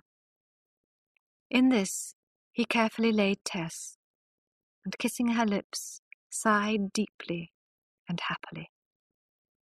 He immediately lay down on the ground next to the tomb and looked fast asleep. Tess stepped out of the tomb and managed to persuade Angel to walk back to the house without waking him. It was very cold outside, and both had only night clothes on. She helped him to his sofa bed in the living room, and he still did not wake up. Next morning, he seemed to remember nothing of the night's experiences, and Tess did not refer to his sleepwalking. They finished packing and left the farmhouse, where they had hoped to be so happy. After driving some distance, Angel stopped the carriage to get down and continue on foot. Tess was going further on in the carriage. He spoke seriously to her as they separated. "Now remember," he said, "I am not angry with you, but I cannot bear to live with you at the moment. I will try to accept it, but until I come to you, you should not try to come to me." The punishment seemed a heavy one to Tess. Had she really deserved this? "May I write to you?" "Oh, yes, if you are ill or need anything. You probably won't, so I might be the first to write." "I agree to the conditions, Angel, because you know best. Only don't make it too much for me to bear." That was all she said. If she had sobbed or fainted or begged him, he would probably have given way. But she made it easy for him. He gave her some money and they said goodbye. He stood on the road watching the carriage continue up the hill, secretly hoping that Tess would look back. But she was lying half dead with misery inside. He turned to walk on alone, not realizing that he still loved her. Chapter 16. As the carriage drove on through Blackmore Vale, Tess now began to awake from her sorrow and wonder how she could face her parents. She left the carriage and came into Marlott on foot. When she entered the little cottage, her mother was doing the washing as usual. "Why, Tess!" she cried when she saw her daughter. "I thought you were married, really married this time." "Yes, Mother, I am." "Then where's your husband?" "Gone away for a time." "Gone away? When were you married then? Tuesday, as you said." "Yes, Mother." "Married on Tuesday, and today it's only Saturday and he's gone away? What strange husbands you seem to find, Tess." "Mother." Tess ran across to Joan and put her head on Joan's shoulder. "You told me I mustn't tell him, but I did. I couldn't help it. And he went away." "Oh, you fool, you little fool," cried her mother. I know," sobbed Tess. "But he was so good. I couldn't lie to him. And if only you knew how much I loved him and how much I wanted to marry him." "Well, it's too late now," said Mrs. Durbeyfield. "Whatever will your father say? He was very proud of your marriage. He's been telling them at the public house that you'll help his noble family become great again. Oh, there he is now." Tess ran upstairs, but through the thin walls she could hear the whole story being told to Sir John. "People will laugh at me in the village," he said. "Do you think he really did marry her, Joan? Or is it like the first?" Tess could listen no more. Even her own family did not believe her. She could not stay. She gave her mother half the money which Claire had given her, and told her family she was going to join him. And so she left Marlott again, looking for work. Angel Clare also returned home. He had spent 3 weeks since his wedding trying to remain calm and continue his studies, but with the disturbing picture of Tess always in his mind. He was beginning to wonder if he had treated her unfairly. She had been so much a part of his plans for the future that he was now thinking of countries where they could farm together. The idea of Brazil attracted him. The countryside, people and habits would be so different. Perhaps they could make a new life there together. So he went back to Emminster to tell his parents his new plan. "But where's your wife, dear Angel?" cried his mother when he arrived. "She's at her mother's for the moment. I've come home in rather a hurry because I've decided to go to Brazil." "Brazil? But they're all Roman Catholics there." "Are they? I hadn't thought of that." But Mr. and Mrs. Clare were even more interested in their son's marriage than in Brazil's religion. "Angel, we do want to meet your wife. We're not in the least angry about this rather hurried wedding. So why haven't you brought her? It seems strange." Angel explained that she would be staying at her mother's, while he went to Brazil alone to see if the country was suitable. He planned to bring her to meet his parents before he went there a second time with her. But his mother was disappointed at not seeing Tess. She watched her son as he ate and asked questions. "Is she very pretty?" "She certainly is." "And a maiden, of course." "Of course." "I imagine you were her first love." "Exactly." His father asked no questions, but when the moment for evening prayers arrived, he chose a passage from the Bible. "This passage is very suitable as you are here, Angel. It is in praise of a pure wife. We shall all think of her as your father reads it," added his mother. As they listened to the ancient, beautiful words, Angel felt like crying.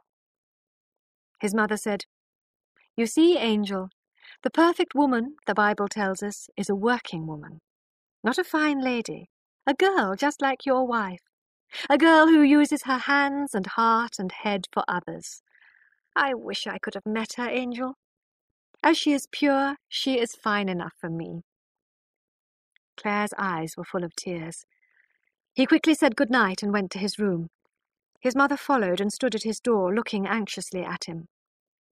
"Angel, why are you going away so soon? Have you quarrelled with your wife in these 3 weeks? Angel, is she a woman with a past?" The mother's instinct had found the cause of her son's worries.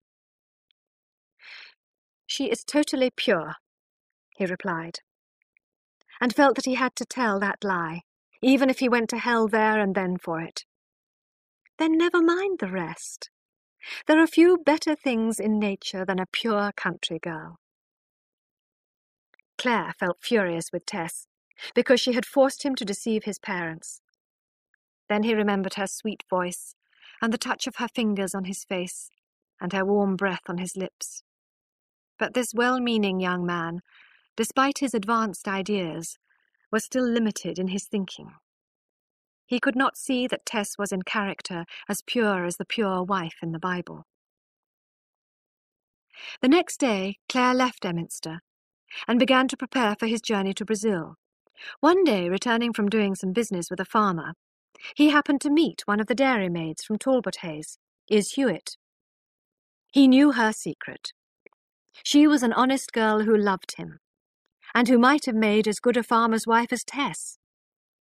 He learned from Is that of the other dairymaids, Retty had become ill, and Marion had started drinking. And Is herself? "Suppose I had asked you to marry me, Is?" he asked.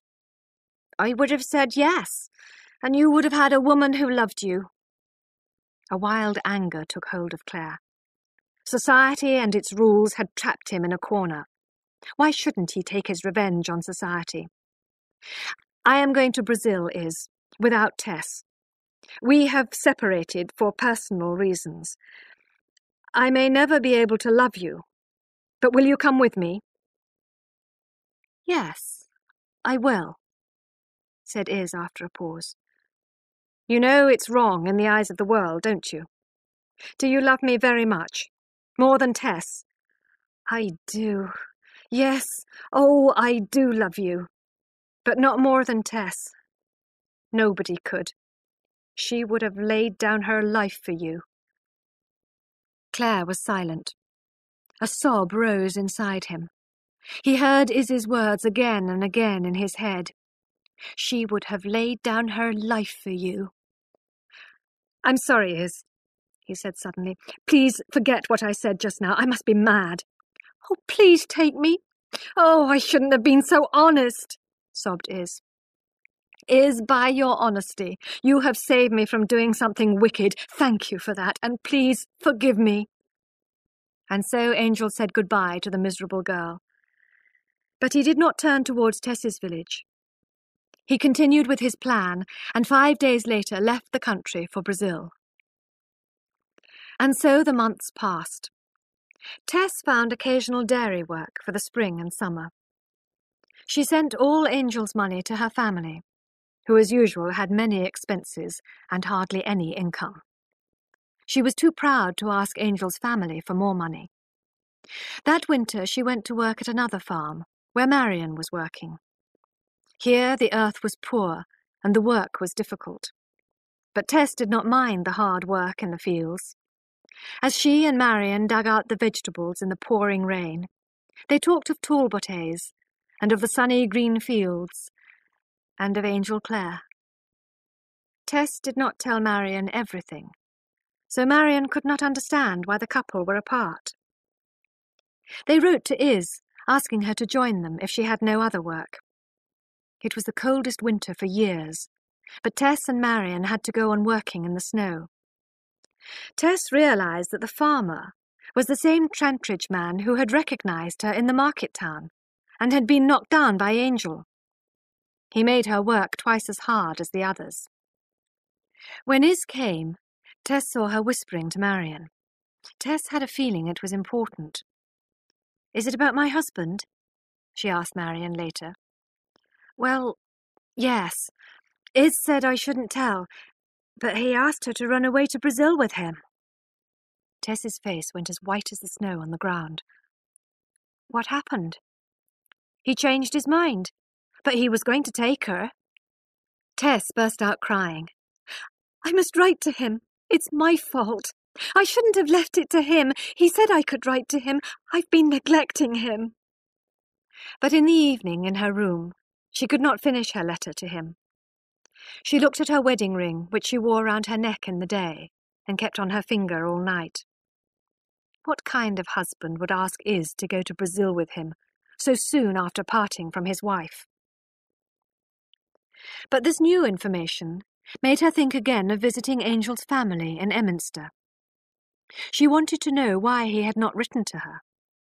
She could meet his parents, who would surely be kind to her in her loneliness. So she decided to walk there from the farm at Flintcombe Ash on a Sunday, her only free day. It was 15 miles each way. She dressed in her best, encouraged by Marion and Iz, who sent her on her way at 4 o'clock in the morning.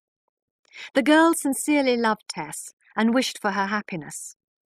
It was a year since her wedding, and on that bright, cold morning, her unspoken hope was to win over her husband's family, and so persuade him back to her. Although she started cheerfully, she began to lose her courage as she approached Emminster. The church looked forbidding. Perhaps the rather strict parson would not approve of her travelling so far on a Sunday. But she had to go on. She took off her thick walking boots and hid them behind a tree, changing into her pretty shoes. She would collect the boots on the way out of town. She took a deep breath and rang the bell at the parson's house. Nobody answered. She tried again. Silence. It was almost with relief that she turned and walked away.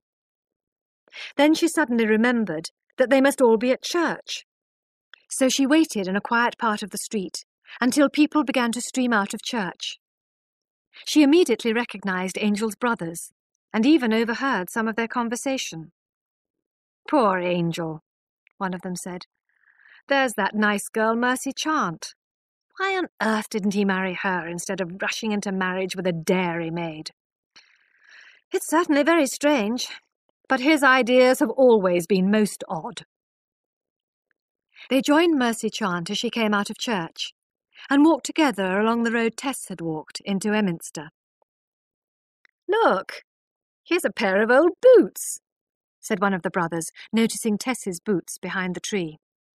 Excellent walking boots, I see, said Miss Chant. How wicked to throw them away. Give them to me. I'll find a poor person who would like them. Tess walked quickly past them, tears running down her face. She continued walking as fast as she could, away from Emminster. How unlucky that she had met the sons, and not the father. Angel's parents would have taken poor lonely Tess to their hearts immediately, as they did every other lost soul, without thought of family or education or wealth. She grew more and more tired and depressed as she walked the 15 miles back to Flintcomb Ash, where only hard work awaited her. But on the way she noticed a crowd listening to a preacher, and she stopped for a while to join them. The preacher was describing with enthusiasm how he had been wicked for years, and how a certain parson had pointed it out to him.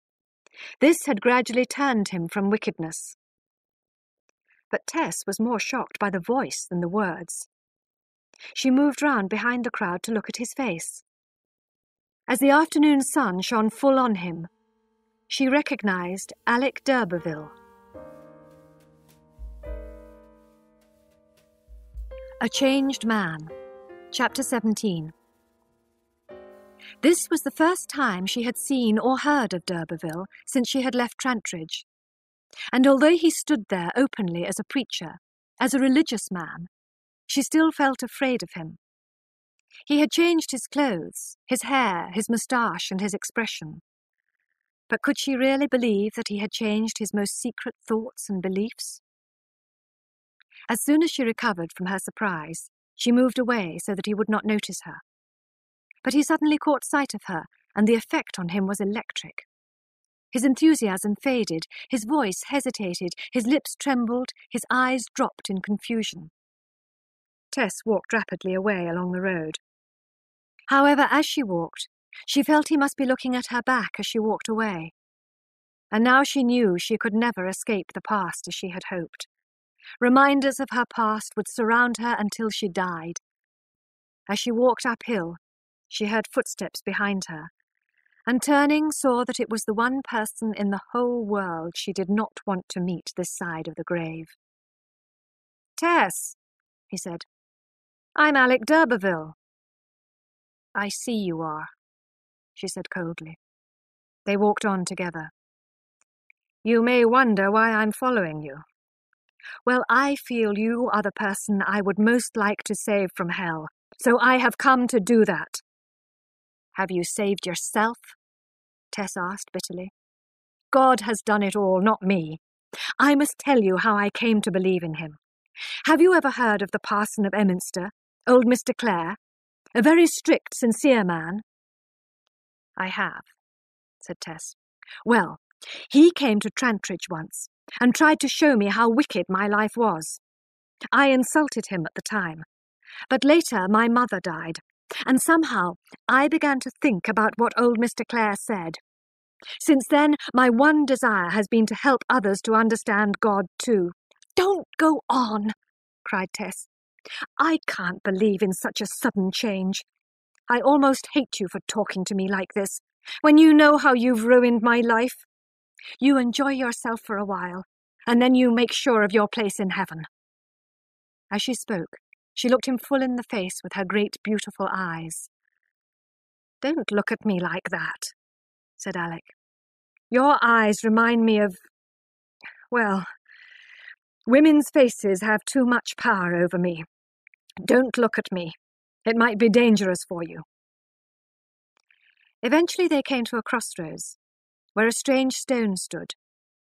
It was a lonely, unfriendly place, where people did not like to stay for long.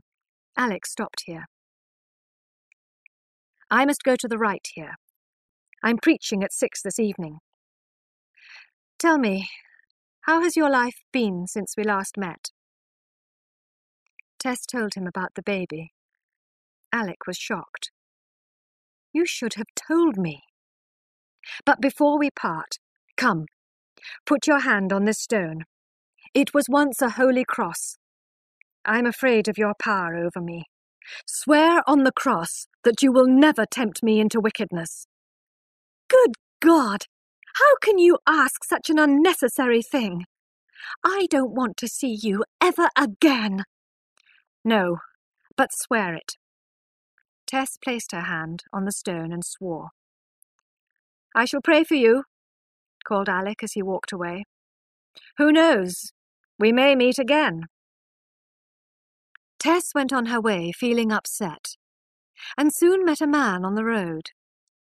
He told her that the cross was not religious, but marked the place where a criminal was put to death and buried. Trembling a little at this information, she finally arrived at Flintcomb Ash. One day the following week, when Tess was working in the fields as usual, Alec d'Эрberville came to see her. He explained to her that he intended to sell his land at Trantridge and go to help poor people in Africa. Will you help me put right the wicked thing I did to you? Will you be my wife? Oh, no, sir, she cried, horrified. Why not? Disappointment was visible in his face. It was not only duty which pushed him to make this offer, but also his old passion for her. You know I don't love you, answered Tess. In fact, I love somebody else. Perhaps that is only a passing feeling. No. Yes. Why not? You must tell me. Well then, I have married him. Ah, he cried, and looked hard at her. It's a secret here, she begged. Please don't tell anybody. Who is he? Asked d'Urberville. Where is he? Why isn't he here to look after you? What sort of husband can he be, leaving you to work like this? Don't ask, cried Tess, her eyes flashing. Your eyes, whispered Alec. I thought I no longer felt anything for you. But when I look into your eyes... He took her hand. She pulled it quickly away. Go now. Please, in the name of your new religion, go. Respect me and my husband. Don't worry. I can control myself. I just hoped that our marriage would take away the bad in both of us. But that plan is no good now. He walked slowly away, his head bent in thought. The farmer approached at that moment, and was angry with Tess for wasting time talking to a stranger. Tess preferred hard words from this man of stone to sweet ones from Alec d'Urberville. For a moment, however, she imagined escaping from her present hard life by marrying Alec, but rejected it immediately. At home that night, she began a letter to Claire, telling him of her great love for him. Reading between the lines, he would have seen her secret fear for the future. But again she could not finish the letter, thinking of his offer to Is, and so he never received it. On a Sunday in February, she was eating her lunch in the cottage where she lived, when d'Urberville knocked at the door. He rushed in and threw himself into a chair. Tess, he cried desperately, I can't help it. I can't stop thinking of you. Pray for me, Tess. Tess did not pity him. I cannot, because I don't believe God would change his plans just because I asked him. Who told you that? My husband. Ah, your dear husband. Tell me what he believes. Tess explained, as clearly as she could remember, Angel's beliefs. Alec watched her closely. The fact is, you just believe whatever he says. That's just like you women. Ah, that's because he knows everything, Tess replied with enthusiasm. What is good enough for him is good enough for me. Interesting, murmured d'Urberville. Perhaps he understands religion better than old Mr. Clare. Perhaps he's right not to attach too much importance to the Bible and to fixed ideas. Perhaps I was wrong to become a preacher. Today I shall be preaching at 2:30, and here I am. My passion for you was too strong for me. You have let all those people down. They are waiting for you. What do I care? You are the one woman I have always wanted. Why have you tempted me away from religion? I can't resist you. His black eyes flashed passionately. He advanced towards her. I couldn't help your seeing me again, cried Tess, moving nervously away from him. Please leave me. Remember, I am married. Remember, I can't defend myself. Alex stopped, turned and went out without another word. But he went on thinking of Angel's religious logic, as explained by Tess. It seemed to make sense. That clever husband doesn't know that his ideas may lead me back to her. He laughed to himself. In March, the threshing machine came for a day to Flint Camash. It was a huge red machine which ate all the corn the farm workers could feed it. Next to it stood the engine which ran it, and the engineer. He lived in a world of fire and smoke, and was permanently black as if he came from hell. The farmer put Tess next to the threshing machine, so that she had the hardest and most tiring job of all. She had little chance to talk or rest, and at lunchtime was about to start eating, when she noticed d'Эрberville approaching. He had changed his parson's clothes, and now looked just like the young gentleman she had first met at Trantridge. I am here again, you see, he said, smiling at her. Why do you bother me like this? She cried. You trouble me. Your eyes me night and day. I can't forget them. Tess, when you told me about that child of ours, my feelings for you became strong again. I have lost interest in religion, and it is your fault. You have stopped preaching? Asked Tess, shocked. I have. What a lot of stupid people they are to listen to a preacher anyway, and I am convinced that your wonderful husband's views are better than old Parson Clare's. I don't know how I became so enthusiastic, so now here I am, my love, just as in the old times. Not like that at all. No, now it's different, she said firmly. Oh, why couldn't you stay religious? Because you've explained your husband's ideas so well to me that I accept them.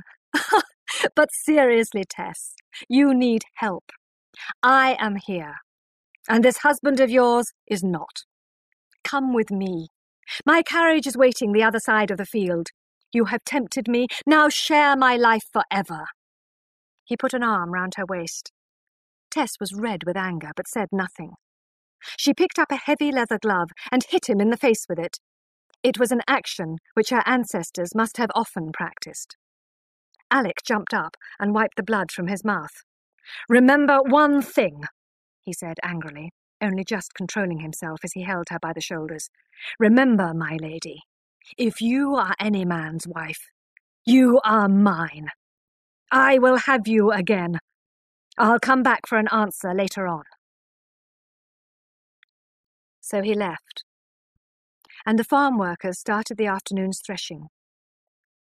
It went on until the evening, as the work had to be finished that day. Tess became more and more exhausted, and was near to fainting when they finally stopped. Alec d'Эрberville, who had been waiting for this moment, appeared at her side. You are so weak, he said, holding her arm. I've told the farmer he should not use women for work with a threshing machine. It's too hard. I'll walk home with you. Oh, yes, please do, murmured Tess, too tired to be afraid of him. You are kind sometimes, and at least you wanted to put right the wrong by offering to marry me. If I can't marry you, at least I can help you. I have finished with religion, but you must trust me. I have enough money to help your family and make them comfortable. Have you seen them lately? Asked Tess quickly. God knows they need help, But no. No, I can take nothing from you, either for them or for me. Please, leave me alone. As soon as she reached her room, she wrote a passionate letter to Angel. My own husband. I must call you that. I must ask you for help. I have no one else. I am so open to temptation, Angel. I cannot tell you who it is. Can't you come to me now, before anything terrible happens? I know you are far away, but I need help. I know I deserve the punishment you gave me, but please, Angel, please be kind to me. If you would come, I could die in your arms. I live only for you. Don't think I shall be bitter because you left me. I am so lonely without you, my darling. Haven't you ever felt one little bit of your love for me at the dairy? I am the same woman you fell in love with then. The very same. As soon as I met you, the past was dead for me. Can't you see this?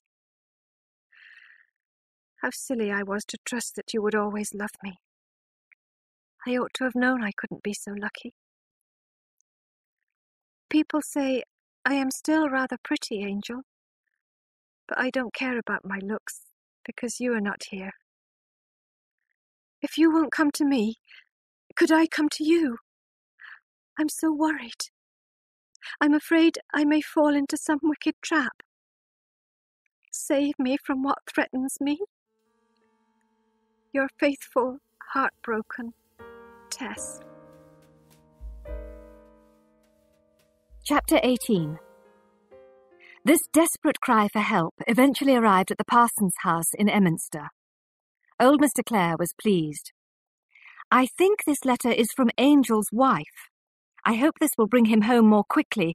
He did say he was planning to come home next month. Dear boy, I hope he will get home safely, murmured Mrs. Clare. I still feel he should have gone to university like the other two. He should have had the same chance as them, church or no church. This was the only complaint she ever made to her husband. He too was worried that he had been unfair to Angel.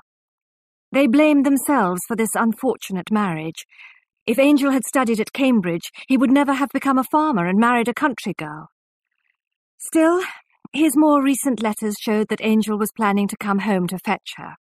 So perhaps their quarrel, whatever it was, could be settled. Angel himself was at this moment riding across Brazil towards the coast. He had never completely recovered from the serious illness he had had when he first arrived. He was not as strong as before, and looked much older. The country had been a disappointment to him. Many farmers had come here from England, hoping to make their fortune, and had died in the fields or on the roads. He knew now he could not farm here. His attitude to life had changed during this time. He began to look again at what was right and wrong. He began to see that a person should be judged not only on what he has done, but also on what he wanted to do. He began to think that he had perhaps been unfair to Tess, and he thought about her with growing affection. He wondered why she had not written. He forgot that he had told her not to write first. He did not realize that she was obeying his orders exactly, although it was breaking her heart. On his journey, he travelled with another Englishman. They were both depressed, and both told each other their problems. The stranger was older and more experienced than Angel. He had a different, more open approach to life. He told Angel clearly that he was wrong in parting from Tess. The next day they got wet in a thunderstorm. The stranger fell ill and died a few days later. Death came as no surprise in that unfriendly land. Clare buried him and continued his journey. The man's words were somehow given greater importance by his unexpected death, and suddenly Clare felt ashamed. Tess had committed no crime. He should believe in her character, and not object to a past action she could not avoid. He remembered the words of Is Hewitt. She would have laid down her life for you. No woman could do more. How she had looked at him on their wedding day, as if he were a god. And during that terrible evening by the fireside, when she told him her story, how desperately sad she had been to realize he might not love her any more. Meanwhile, Tess was not hopeful that Angel would come in answer to her letter. The past had not changed, so he might not change either. Nevertheless, she spent her spare time preparing for his possible return, practicing singing the songs he used to like, tears rolling down her cheeks all the while.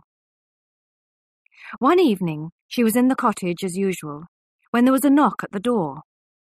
A tall, thin girl came in, and Tess recognized her young sister, Liza Lou. "Liza Lou," said Tess. "What's the matter?" "Mother is very ill," her sister said seriously. "And Father is not well either, and says a man of such noble family shouldn't have to work, so we don't know what to do." Tess thought for a moment. She realized she had to go home immediately, although her time was not yet up at the farm. She left her sister to rest for a while, and she herself set off at once with her possessions in a basket. Although it was night, and she had a 15-mile walk, she felt quite safe. She was only worried about her mother, and did not notice the strange shapes of trees and hedges in the darkness. At 3 in the morning, she passed the field where she had first seen Angel Clare, and felt again the disappointment when he did not dance with her. And when she saw the family cottage, it seemed to be part of her body and life, as it always did. She found her mother recovering from her illness, and took over as head of the household. Her father did not seem ill, and had a new plan for earning money. "I'm going to find all the historians round here," he said, "and get them to pay money to keep me going. After all, they pay to look after old ruins, and I'm of historical interest. I think they'll be pleased to do it." Tess did not have time to answer. She nursed her mother, fed the children, and worked in the garden, planting vegetables for next year. She enjoyed working outside among her neighbours. One evening, when it was almost dark, she was digging happily in the vegetable garden, some distance from the cottage. It was a clear, fresh night, with smoke blowing about from small fires in the gardens. Suddenly she saw a man's face in the light of a fire. It was d'Эрberville. She gasped and stepped back, her face pale. "What are you doing here?" "My dear Tess, I just want to help you, to see you." "Have you finished at that farm?" "Yes, I have." "Where are you going next? To join your dear husband?" "Oh, I don't know," she said bitterly. "I have no husband." "That is quite true in one way, but you have a true friend. When you go back to your cottage, you'll see what I've done for you." "Oh, Alec, I wish you wouldn't give me anything. I have enough. I just don't want to live at all." Her tears fell as she started digging again. When she looked round, d'Эрberville had left. On her way back, one of her sisters rushed towards her, shouting, "Tess! Tess, Mother is much better, but Father is dead." "But Father was only a little bit ill," said Tess, trying to take in the news. "He dropped down just now, and the doctor said there was no hope for him because it's his heart." Poor John Darbyfield's death had more importance than his family realized at first. The cottage was in his name. On his death, the farmer who owned it decided to put farm workers in it and told the Darbyfields to leave. They were not much respected in the village because of John's laziness. Tess also felt guilty that her presence might have influenced the farmer. The village people clearly thought she was not a good example for their children. So, on Lady Day, the Darbyfields had to leave their old home. The night before they left, d'Эрberville came to visit Tess, to offer her and her family a little house on his land at Trantridge. Her mother could look after the chickens, and he would pay for the children to go to school. Tess firmly rejected his offer. But when he had gone, for the first time a feeling of anger rose in her against her husband. She had never intended to do wrong, and he had punished her too hard. She passionately wrote these few words to him. "Oh, why have you treated me so badly, Angel? I do not deserve it. You are cruel. I intend to forget you. You have been so unfair to me." She ran out and posted it before she could change her mind. "I see there's been a visitor," said her mother, coming into the living room later. "Your husband, was it?" "No, it wasn't him. He'll never, never come," said Tess hopelessly. She had said it was not her husband, but she was feeling more and more that d'Эрberville was physically her husband. Next day, their possessions were put on a wagon and taken to Kingsbere. Mrs. Darбейфилд had booked rooms there, as it was the family home of the d'Эрbervilles, and she still hoped some good would come of belonging to the ancient family. But as they approached Kingsbere, after a long and tiring day's journey, a man came to tell them there were no rooms available. Tess and her mother unloaded the wagon and left the children and furniture near the churchyard wall, while they looked for somewhere to stay. But all the rooms were full. Tess looked desperately at the pile of their possessions. In the cold sunlight of this spring evening, the furniture looked old and the pots looked worn. "Tombs belong to families forever, don't they?" asked her mother brightly, having looked round the churchyard. "Well, that's where we'll stay, children, until the place of your ancestors finds us some shelter." Tess helped her mother move the big bed against the church wall. Underground were the tombs of the d'Эрbervilles, and at the head of the bed was a beautiful old window, in which the symbols on the d'Эрberville seal and spoon could be seen. The children were put to bed, all together for warmth and comfort. "Tomorrow we'll find somewhere better," said Joan cheerfully. "But, Tess, what's the good of you playing at marrying gentlemen if it leaves us like this?" Tess went inside the ancient church and stared sadly at the tombs of her ancestors. She thought she saw a movement, and turned to look again at a stone figure lying on a tomb. When she saw it was Alec d'Эрberville lying there, she almost fainted. "I'm going to help you," he said, jumping up and smiling at her. "You'll see that I'm more useful than a real d'Эрberville. I'll see your mother. You'll thank me for this." And he brushed past her. She dropped her head on the cold stone of the tomb. "Why am I on the wrong side of this stone?" she whispered. Marion and Iz had seen Tess moving house with her family, and knew what a difficult position she was in. They generously hoped she would one day be happy with Angel again, and were afraid for her, knowing that Alec d'Эрberville was constantly tempting her. They decided to write a letter to Angel Clare, to inform him of the dangerous situation his wife was in. This is what they wrote. "Dear Sir, watch out for your wife if you love her as much as she loves you. She is in danger from an enemy in the shape of a friend. A woman's strength cannot last forever, and water, if it drops continually, will wear away a stone. Yes, even a diamond. From 2 well-wishers." The end. Chapter 19. It was evening in the parson's house at Emminster. Mr. and Mrs. Clare were waiting anxiously for Angel's return. "He won't be here yet, my dear," said old Mr. Clare, as his wife went to the front door for the 10th time. "Remember, his train doesn't come in till 6 o'clock, and then he has to ride 10 miles on our old horse."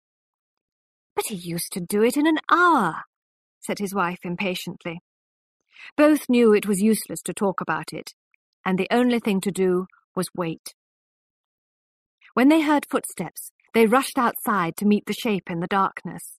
"Oh, my boy, home at last!"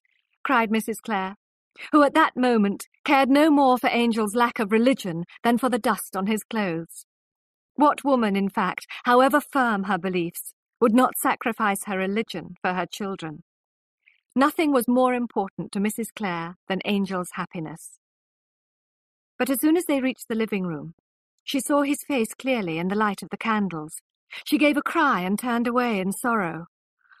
"Oh, it's not the Angel who went away." Even his father was shocked to see the change in his son. They would not have recognized him if they had passed him in the street.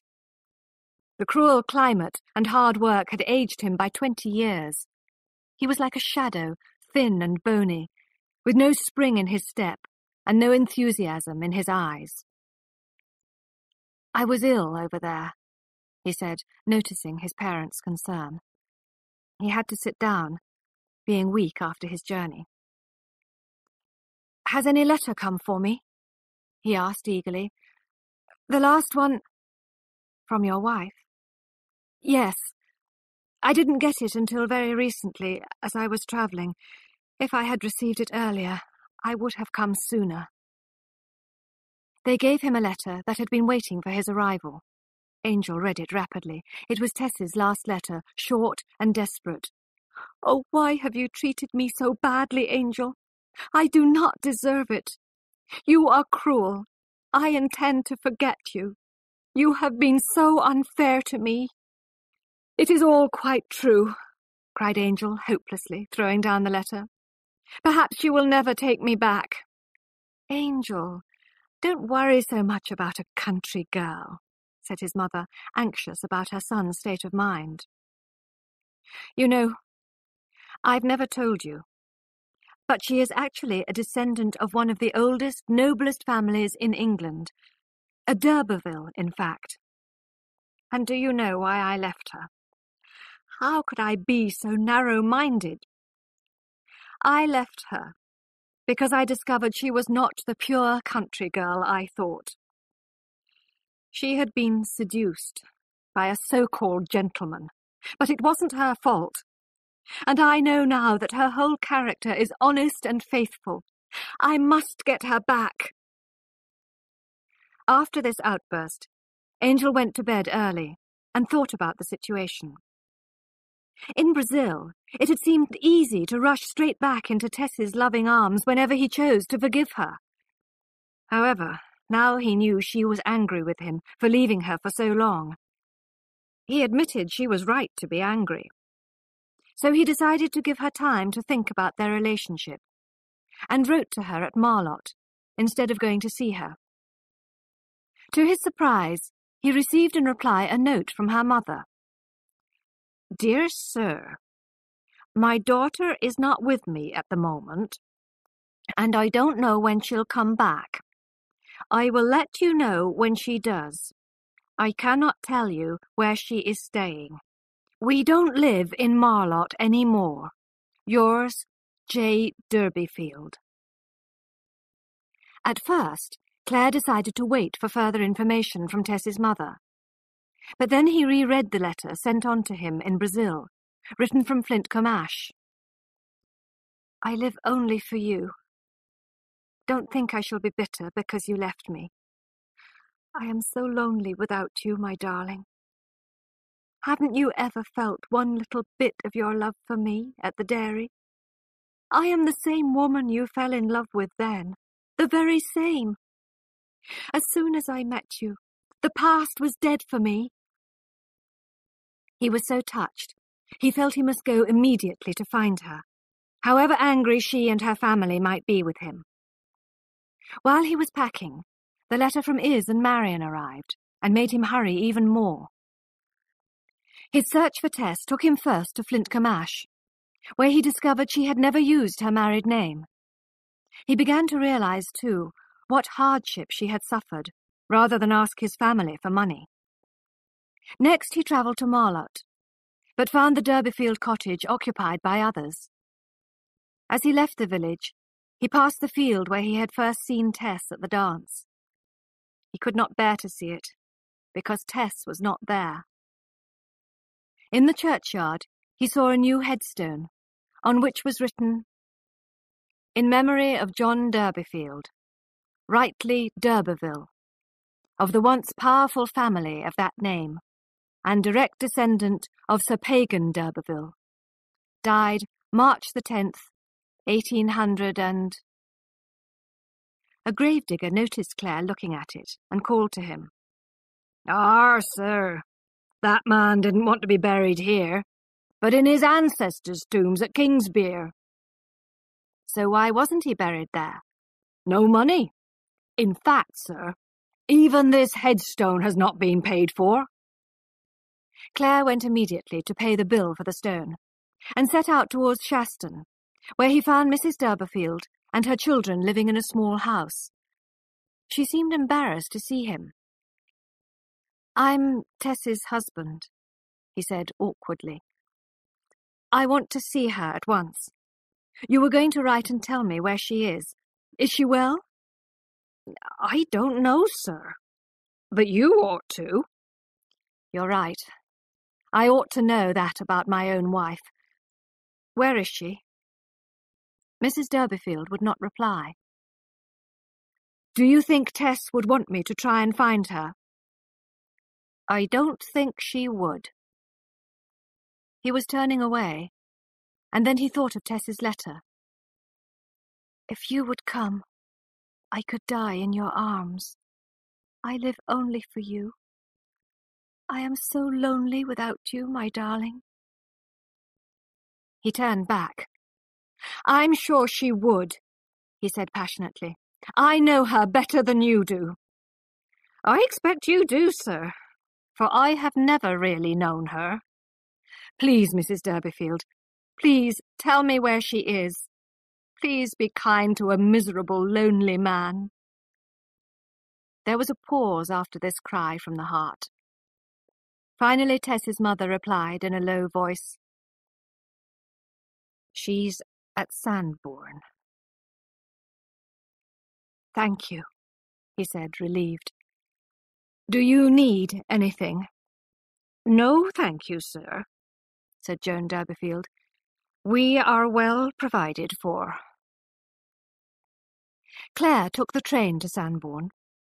On his arrival at 11 o'clock in the evening, he took a room in a hotel and walked around the streets in the hope of meeting Tess. But it was too late to ask anybody. It seemed a strange place to Clare.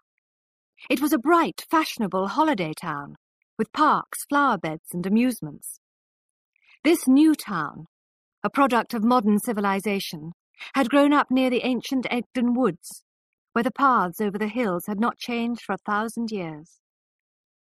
He walked up and down the wide streets, trying to admire the modern buildings. He felt confused. The sea murmured, and he thought it was the trees. The trees murmured, and he thought it was the sea. He could not understand what had brought Tess here. This was a town for relaxation, for pleasure, not for a working girl like Tess. There were no cows to milk here, and no vegetables to dig. He looked at the lights in the bedroom windows, and wondered which one was hers. Before going to bed, he reread Tess's passionate letter. He could not sleep that night. At the post office next morning, they knew nothing of the names of Clare or Darbyfield.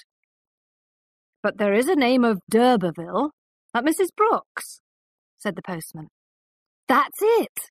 cried Clare, pleased to think she had taken her ancestor's name, as he had suggested. He made his way quickly to Mrs. Brooks's house, following the postman's directions. It was a large, impressive house, and he wondered if he should go to the back door, as Tess was probably a servant here. But he rang at the front. Mrs. Brooks herself appeared. "Is Teresa d'Эрberville here?" he asked. "Mrs. d'Эрberville?" Yes. He felt pleased that she was known there as a married woman. "Please tell her that a relation wants to see her. Say it's Angel." Mr. Angel? No, just Angel. She'll know. Angel waited in the sitting room, his heart beating painfully. Whatever will she think of me? He thought. I look so different, so much older. He was still weak after his illness. He could hardly stand, and held on to the back of a chair as she entered the room. He was not prepared for what he saw. Tess was wearing fashionable clothes, and looked even more beautiful than he remembered. He had held out his arms, but they fell to his side because she stood still in the doorway. He thought she could not bear his changed appearance. "Tess," he whispered. His voice was low and breaking with emotion. "Can you forgive me for going away? Can't you come to me? Why are you so beautiful?" "It is too late," she said, her voice hard and her eyes shining unnaturally. "I didn't see you as you really were. Please forgive me, Tessie," he begged. "Too late, too late," she said, waving her hand impatiently. "Don't come close, Angel. Keep away."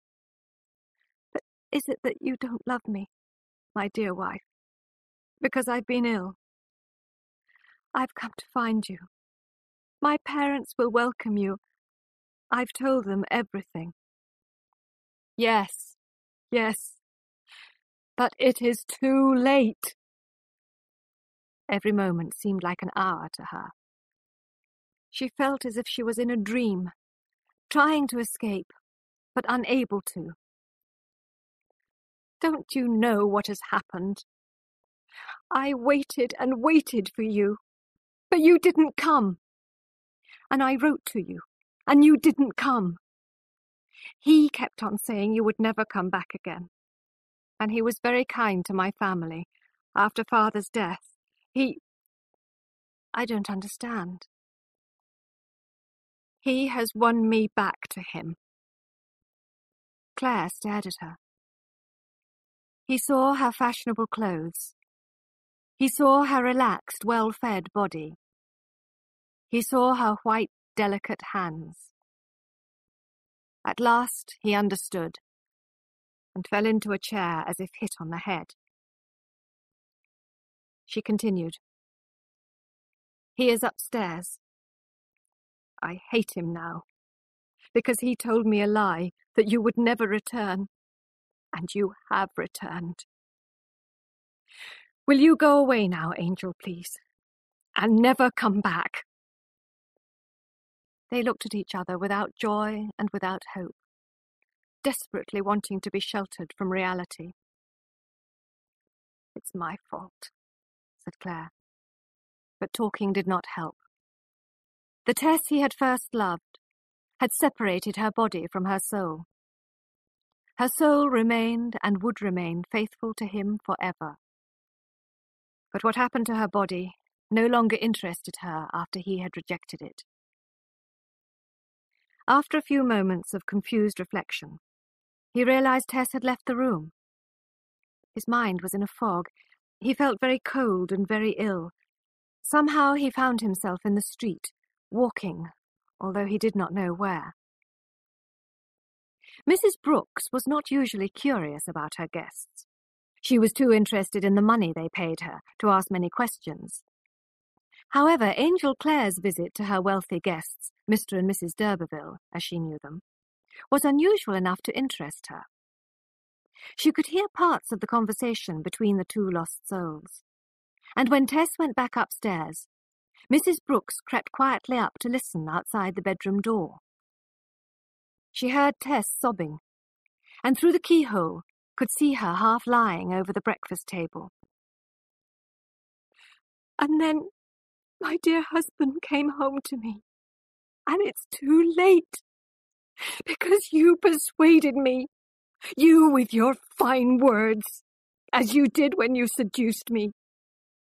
You told me he would never come back, but he did. And you helped my family, And that's how you persuaded me so cleverly. And when I believed you and came to live with you, he came back. And now I've lost him a second time. And this time forever. He will hate me now."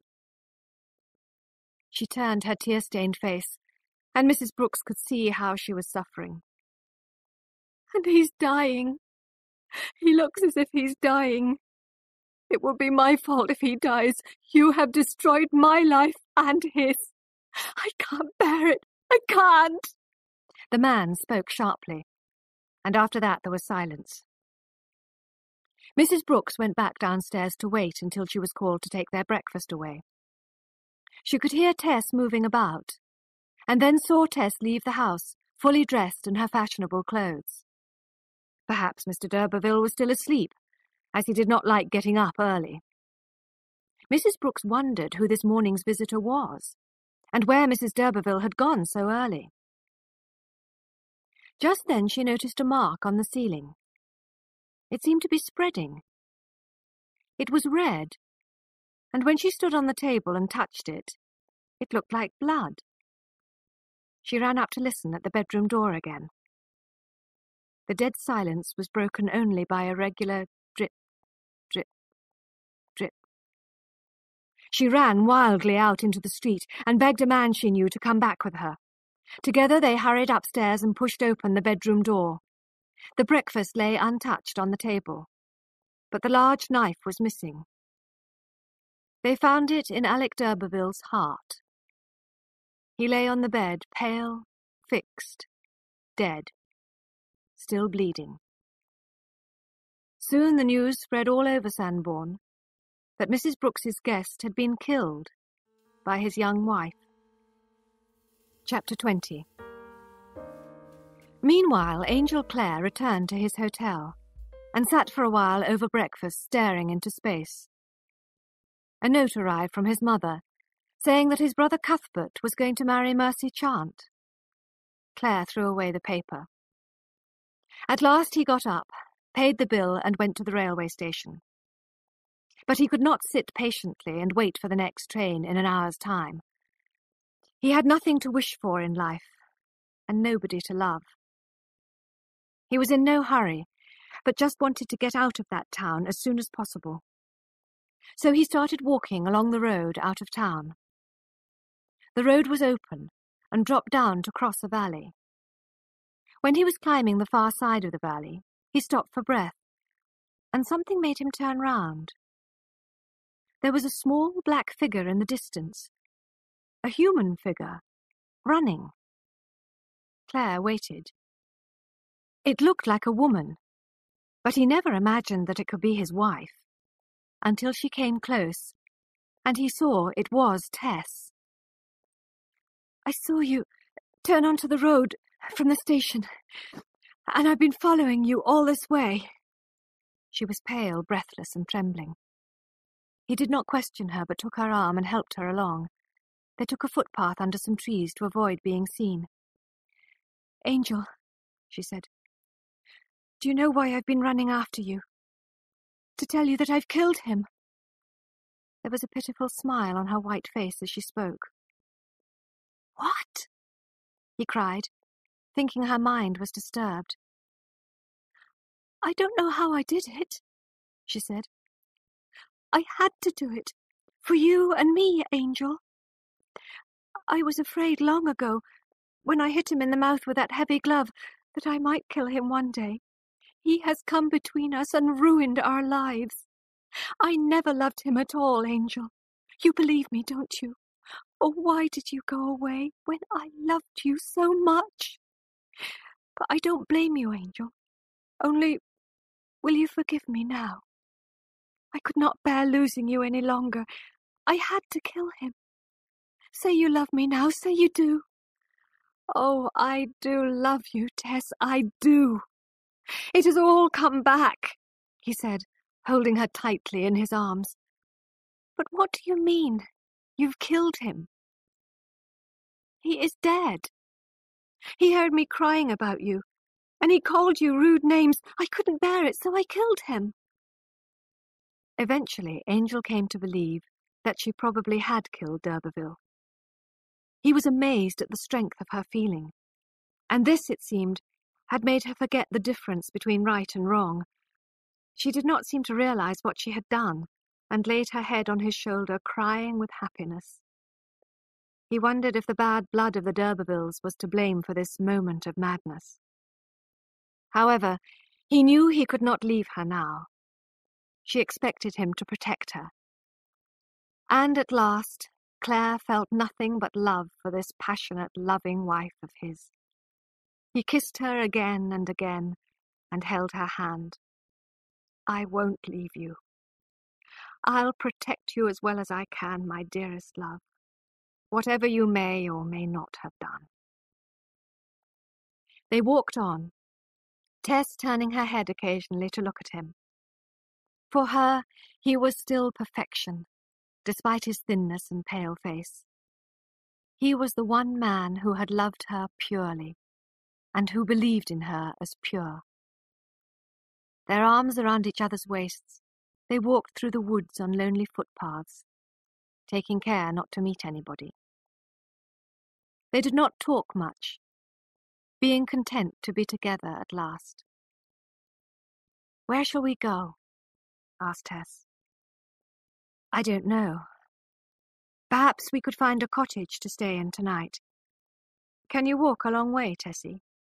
"Oh, yes. I could walk forever with your arm around me." At midday, Angel went to a public house and brought food and wine back to where Tess was waiting in the woods for him. Her clothes were so fashionable that the country people would have noticed her. "I think we should keep walking inland, away from the coasts," said Claire as they finished eating. "We can hide there for a while. Later on, when they stop looking for us, we can go to a port and get right out of the country." But their plans were vague. They were like two children who think only of the moment. The weather was warm and they enjoyed walking together. However, in the afternoon they did not find any suitable cottages to stay in, and it was too cold to sleep outside. They had walked about 15 miles when they passed a large empty house in the middle of the woods. "All those rooms empty," said Tess, "and we have no shelter." "We can stay the night there," said Claire. "Look, there's a window open. The caretaker probably airs the rooms in the daytime. We can climb in. Nobody will know." And so they did. They chose a bedroom with heavy old-fashioned furniture and a huge old bed. They kept quiet while the caretaker came to shut the windows in the evening. Then the house was theirs. They ate some of the food they had brought and went to bed in total darkness. During the night she told him about his sleepwalking just after their wedding. "You should have told me at the time. Don't think of the past. Think of the present. Tomorrow may mean the end of our happiness." But when tomorrow came, it was wet and foggy. It seemed that the caretaker only came on fine days, so they were alone in the house. They had enough food and wine, and stayed there for the next 5 days. It was the honeymoon they had never had. They had no contact with people, and only noticed changes in the weather. Neither mentioned the depressing period from their wedding day to the present. They lived for the moment, and were completely happy. When Angel suggested leaving their shelter and travelling to a port like Southampton or London, Tess was unwilling. Why put an end to sweetness and happiness? Outside, everything is confused and sad. Here, we are quite content. Angel agreed. Inside was forgiveness and love.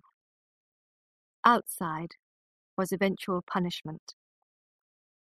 "And," she said, putting her cheek against his, "I want you to go on loving me. I'm afraid you might reject me one day for what I've done. Then I would rather be dead. I must have been mad to kill him, but I don't want to be alive when you reject me for it." They stayed for one more day, but the caretaker came early that fine sunny morning She wanted to open the windows in the bedrooms, which she did not usually do, and opened their bedroom door. She saw the young couple lying in the big bed, fast asleep, and hurried away to tell her neighbours. Tess and Angel woke soon after and decided to leave immediately. They dared not stay any longer. When they were in the woods, Tess turned to look at the house. "So much happiness in that house," she whispered. "My life can only be a question of a few weeks. Why couldn't we have stayed there?" "Don't say that, Tess. We'll go northwards and get to a port. They won't find us." They kept going all day and most of the night, passing the cathedral city of Melchester and reaching open land. It was a windy, cloudy night. They walked on grass, so as not to make any noise on the road. They were alone and in darkness. Suddenly, Claire almost bumped into a great stone rising up in front of him. Moving forwards carefully, they found other stones, standing tall and black against the night sky. "What on earth is this place?" Claire asked. "Listen!" cried Tess. The wind, playing on the huge stones, produced a strange tune, like the notes of a great harp. The couple walked slowly into the middle of the great circle of stones. "It's Stonehenge!" cried Claire. "The pagan temple?" "Yes, older than the centuries, older than the d'Urbervilles." "Let's stay here tonight, Angel," said Tess, lying down on a flat stone which was still warm from the day's sunshine. "We'd better not. This place can be seen for miles in daylight." "I feel at home here," murmured Tess. "You used to say at Talbot's that I was a pagan. Do you remember?" He bent over her and kissed her. "Sleepy, are you, dearest?" "I love it here," she said. "I have been so happy with you. And here I have only the sky above my face. There is nobody in the world except us two." Claire thought she could rest a while here. He put his coat over her and lay down beside her. "Angel," she asked presently, as they listened to the wind among the stones, "if anything happens to me, will you take care of Liza Lou?" "I will." "She is so good and pure. Oh, Angel, I wish you would marry her if you lose me, as you will do soon." "If I lose you, I lose everything." "She has all the best of me, without my bad side. And if she were yours, it would almost seem as if we were not separated by death. Well, I won't mention it again." There was silence for a while. Angel could see the first light in the east. They had not much time. "Did they sacrifice to God here?" she asked. "No, to the sun." "That reminds me, dear. Tell me, do you think we shall meet again after we are dead? I want to know." He kissed her to avoid replying. "Oh, Angel, that means no," she almost sobbed. "And I so wanted to see you again. So much, so much. Not even you and I, Angel, who love each other so much." He could not answer. Soon she fell asleep on the stone of sacrifice. The night wind died away, and the stones looked black in the half-light. Something seemed to move in the distance. It was a figure approaching Stonehenge. Claire wished they had gone on, but it was too late. He turned and saw another, and another.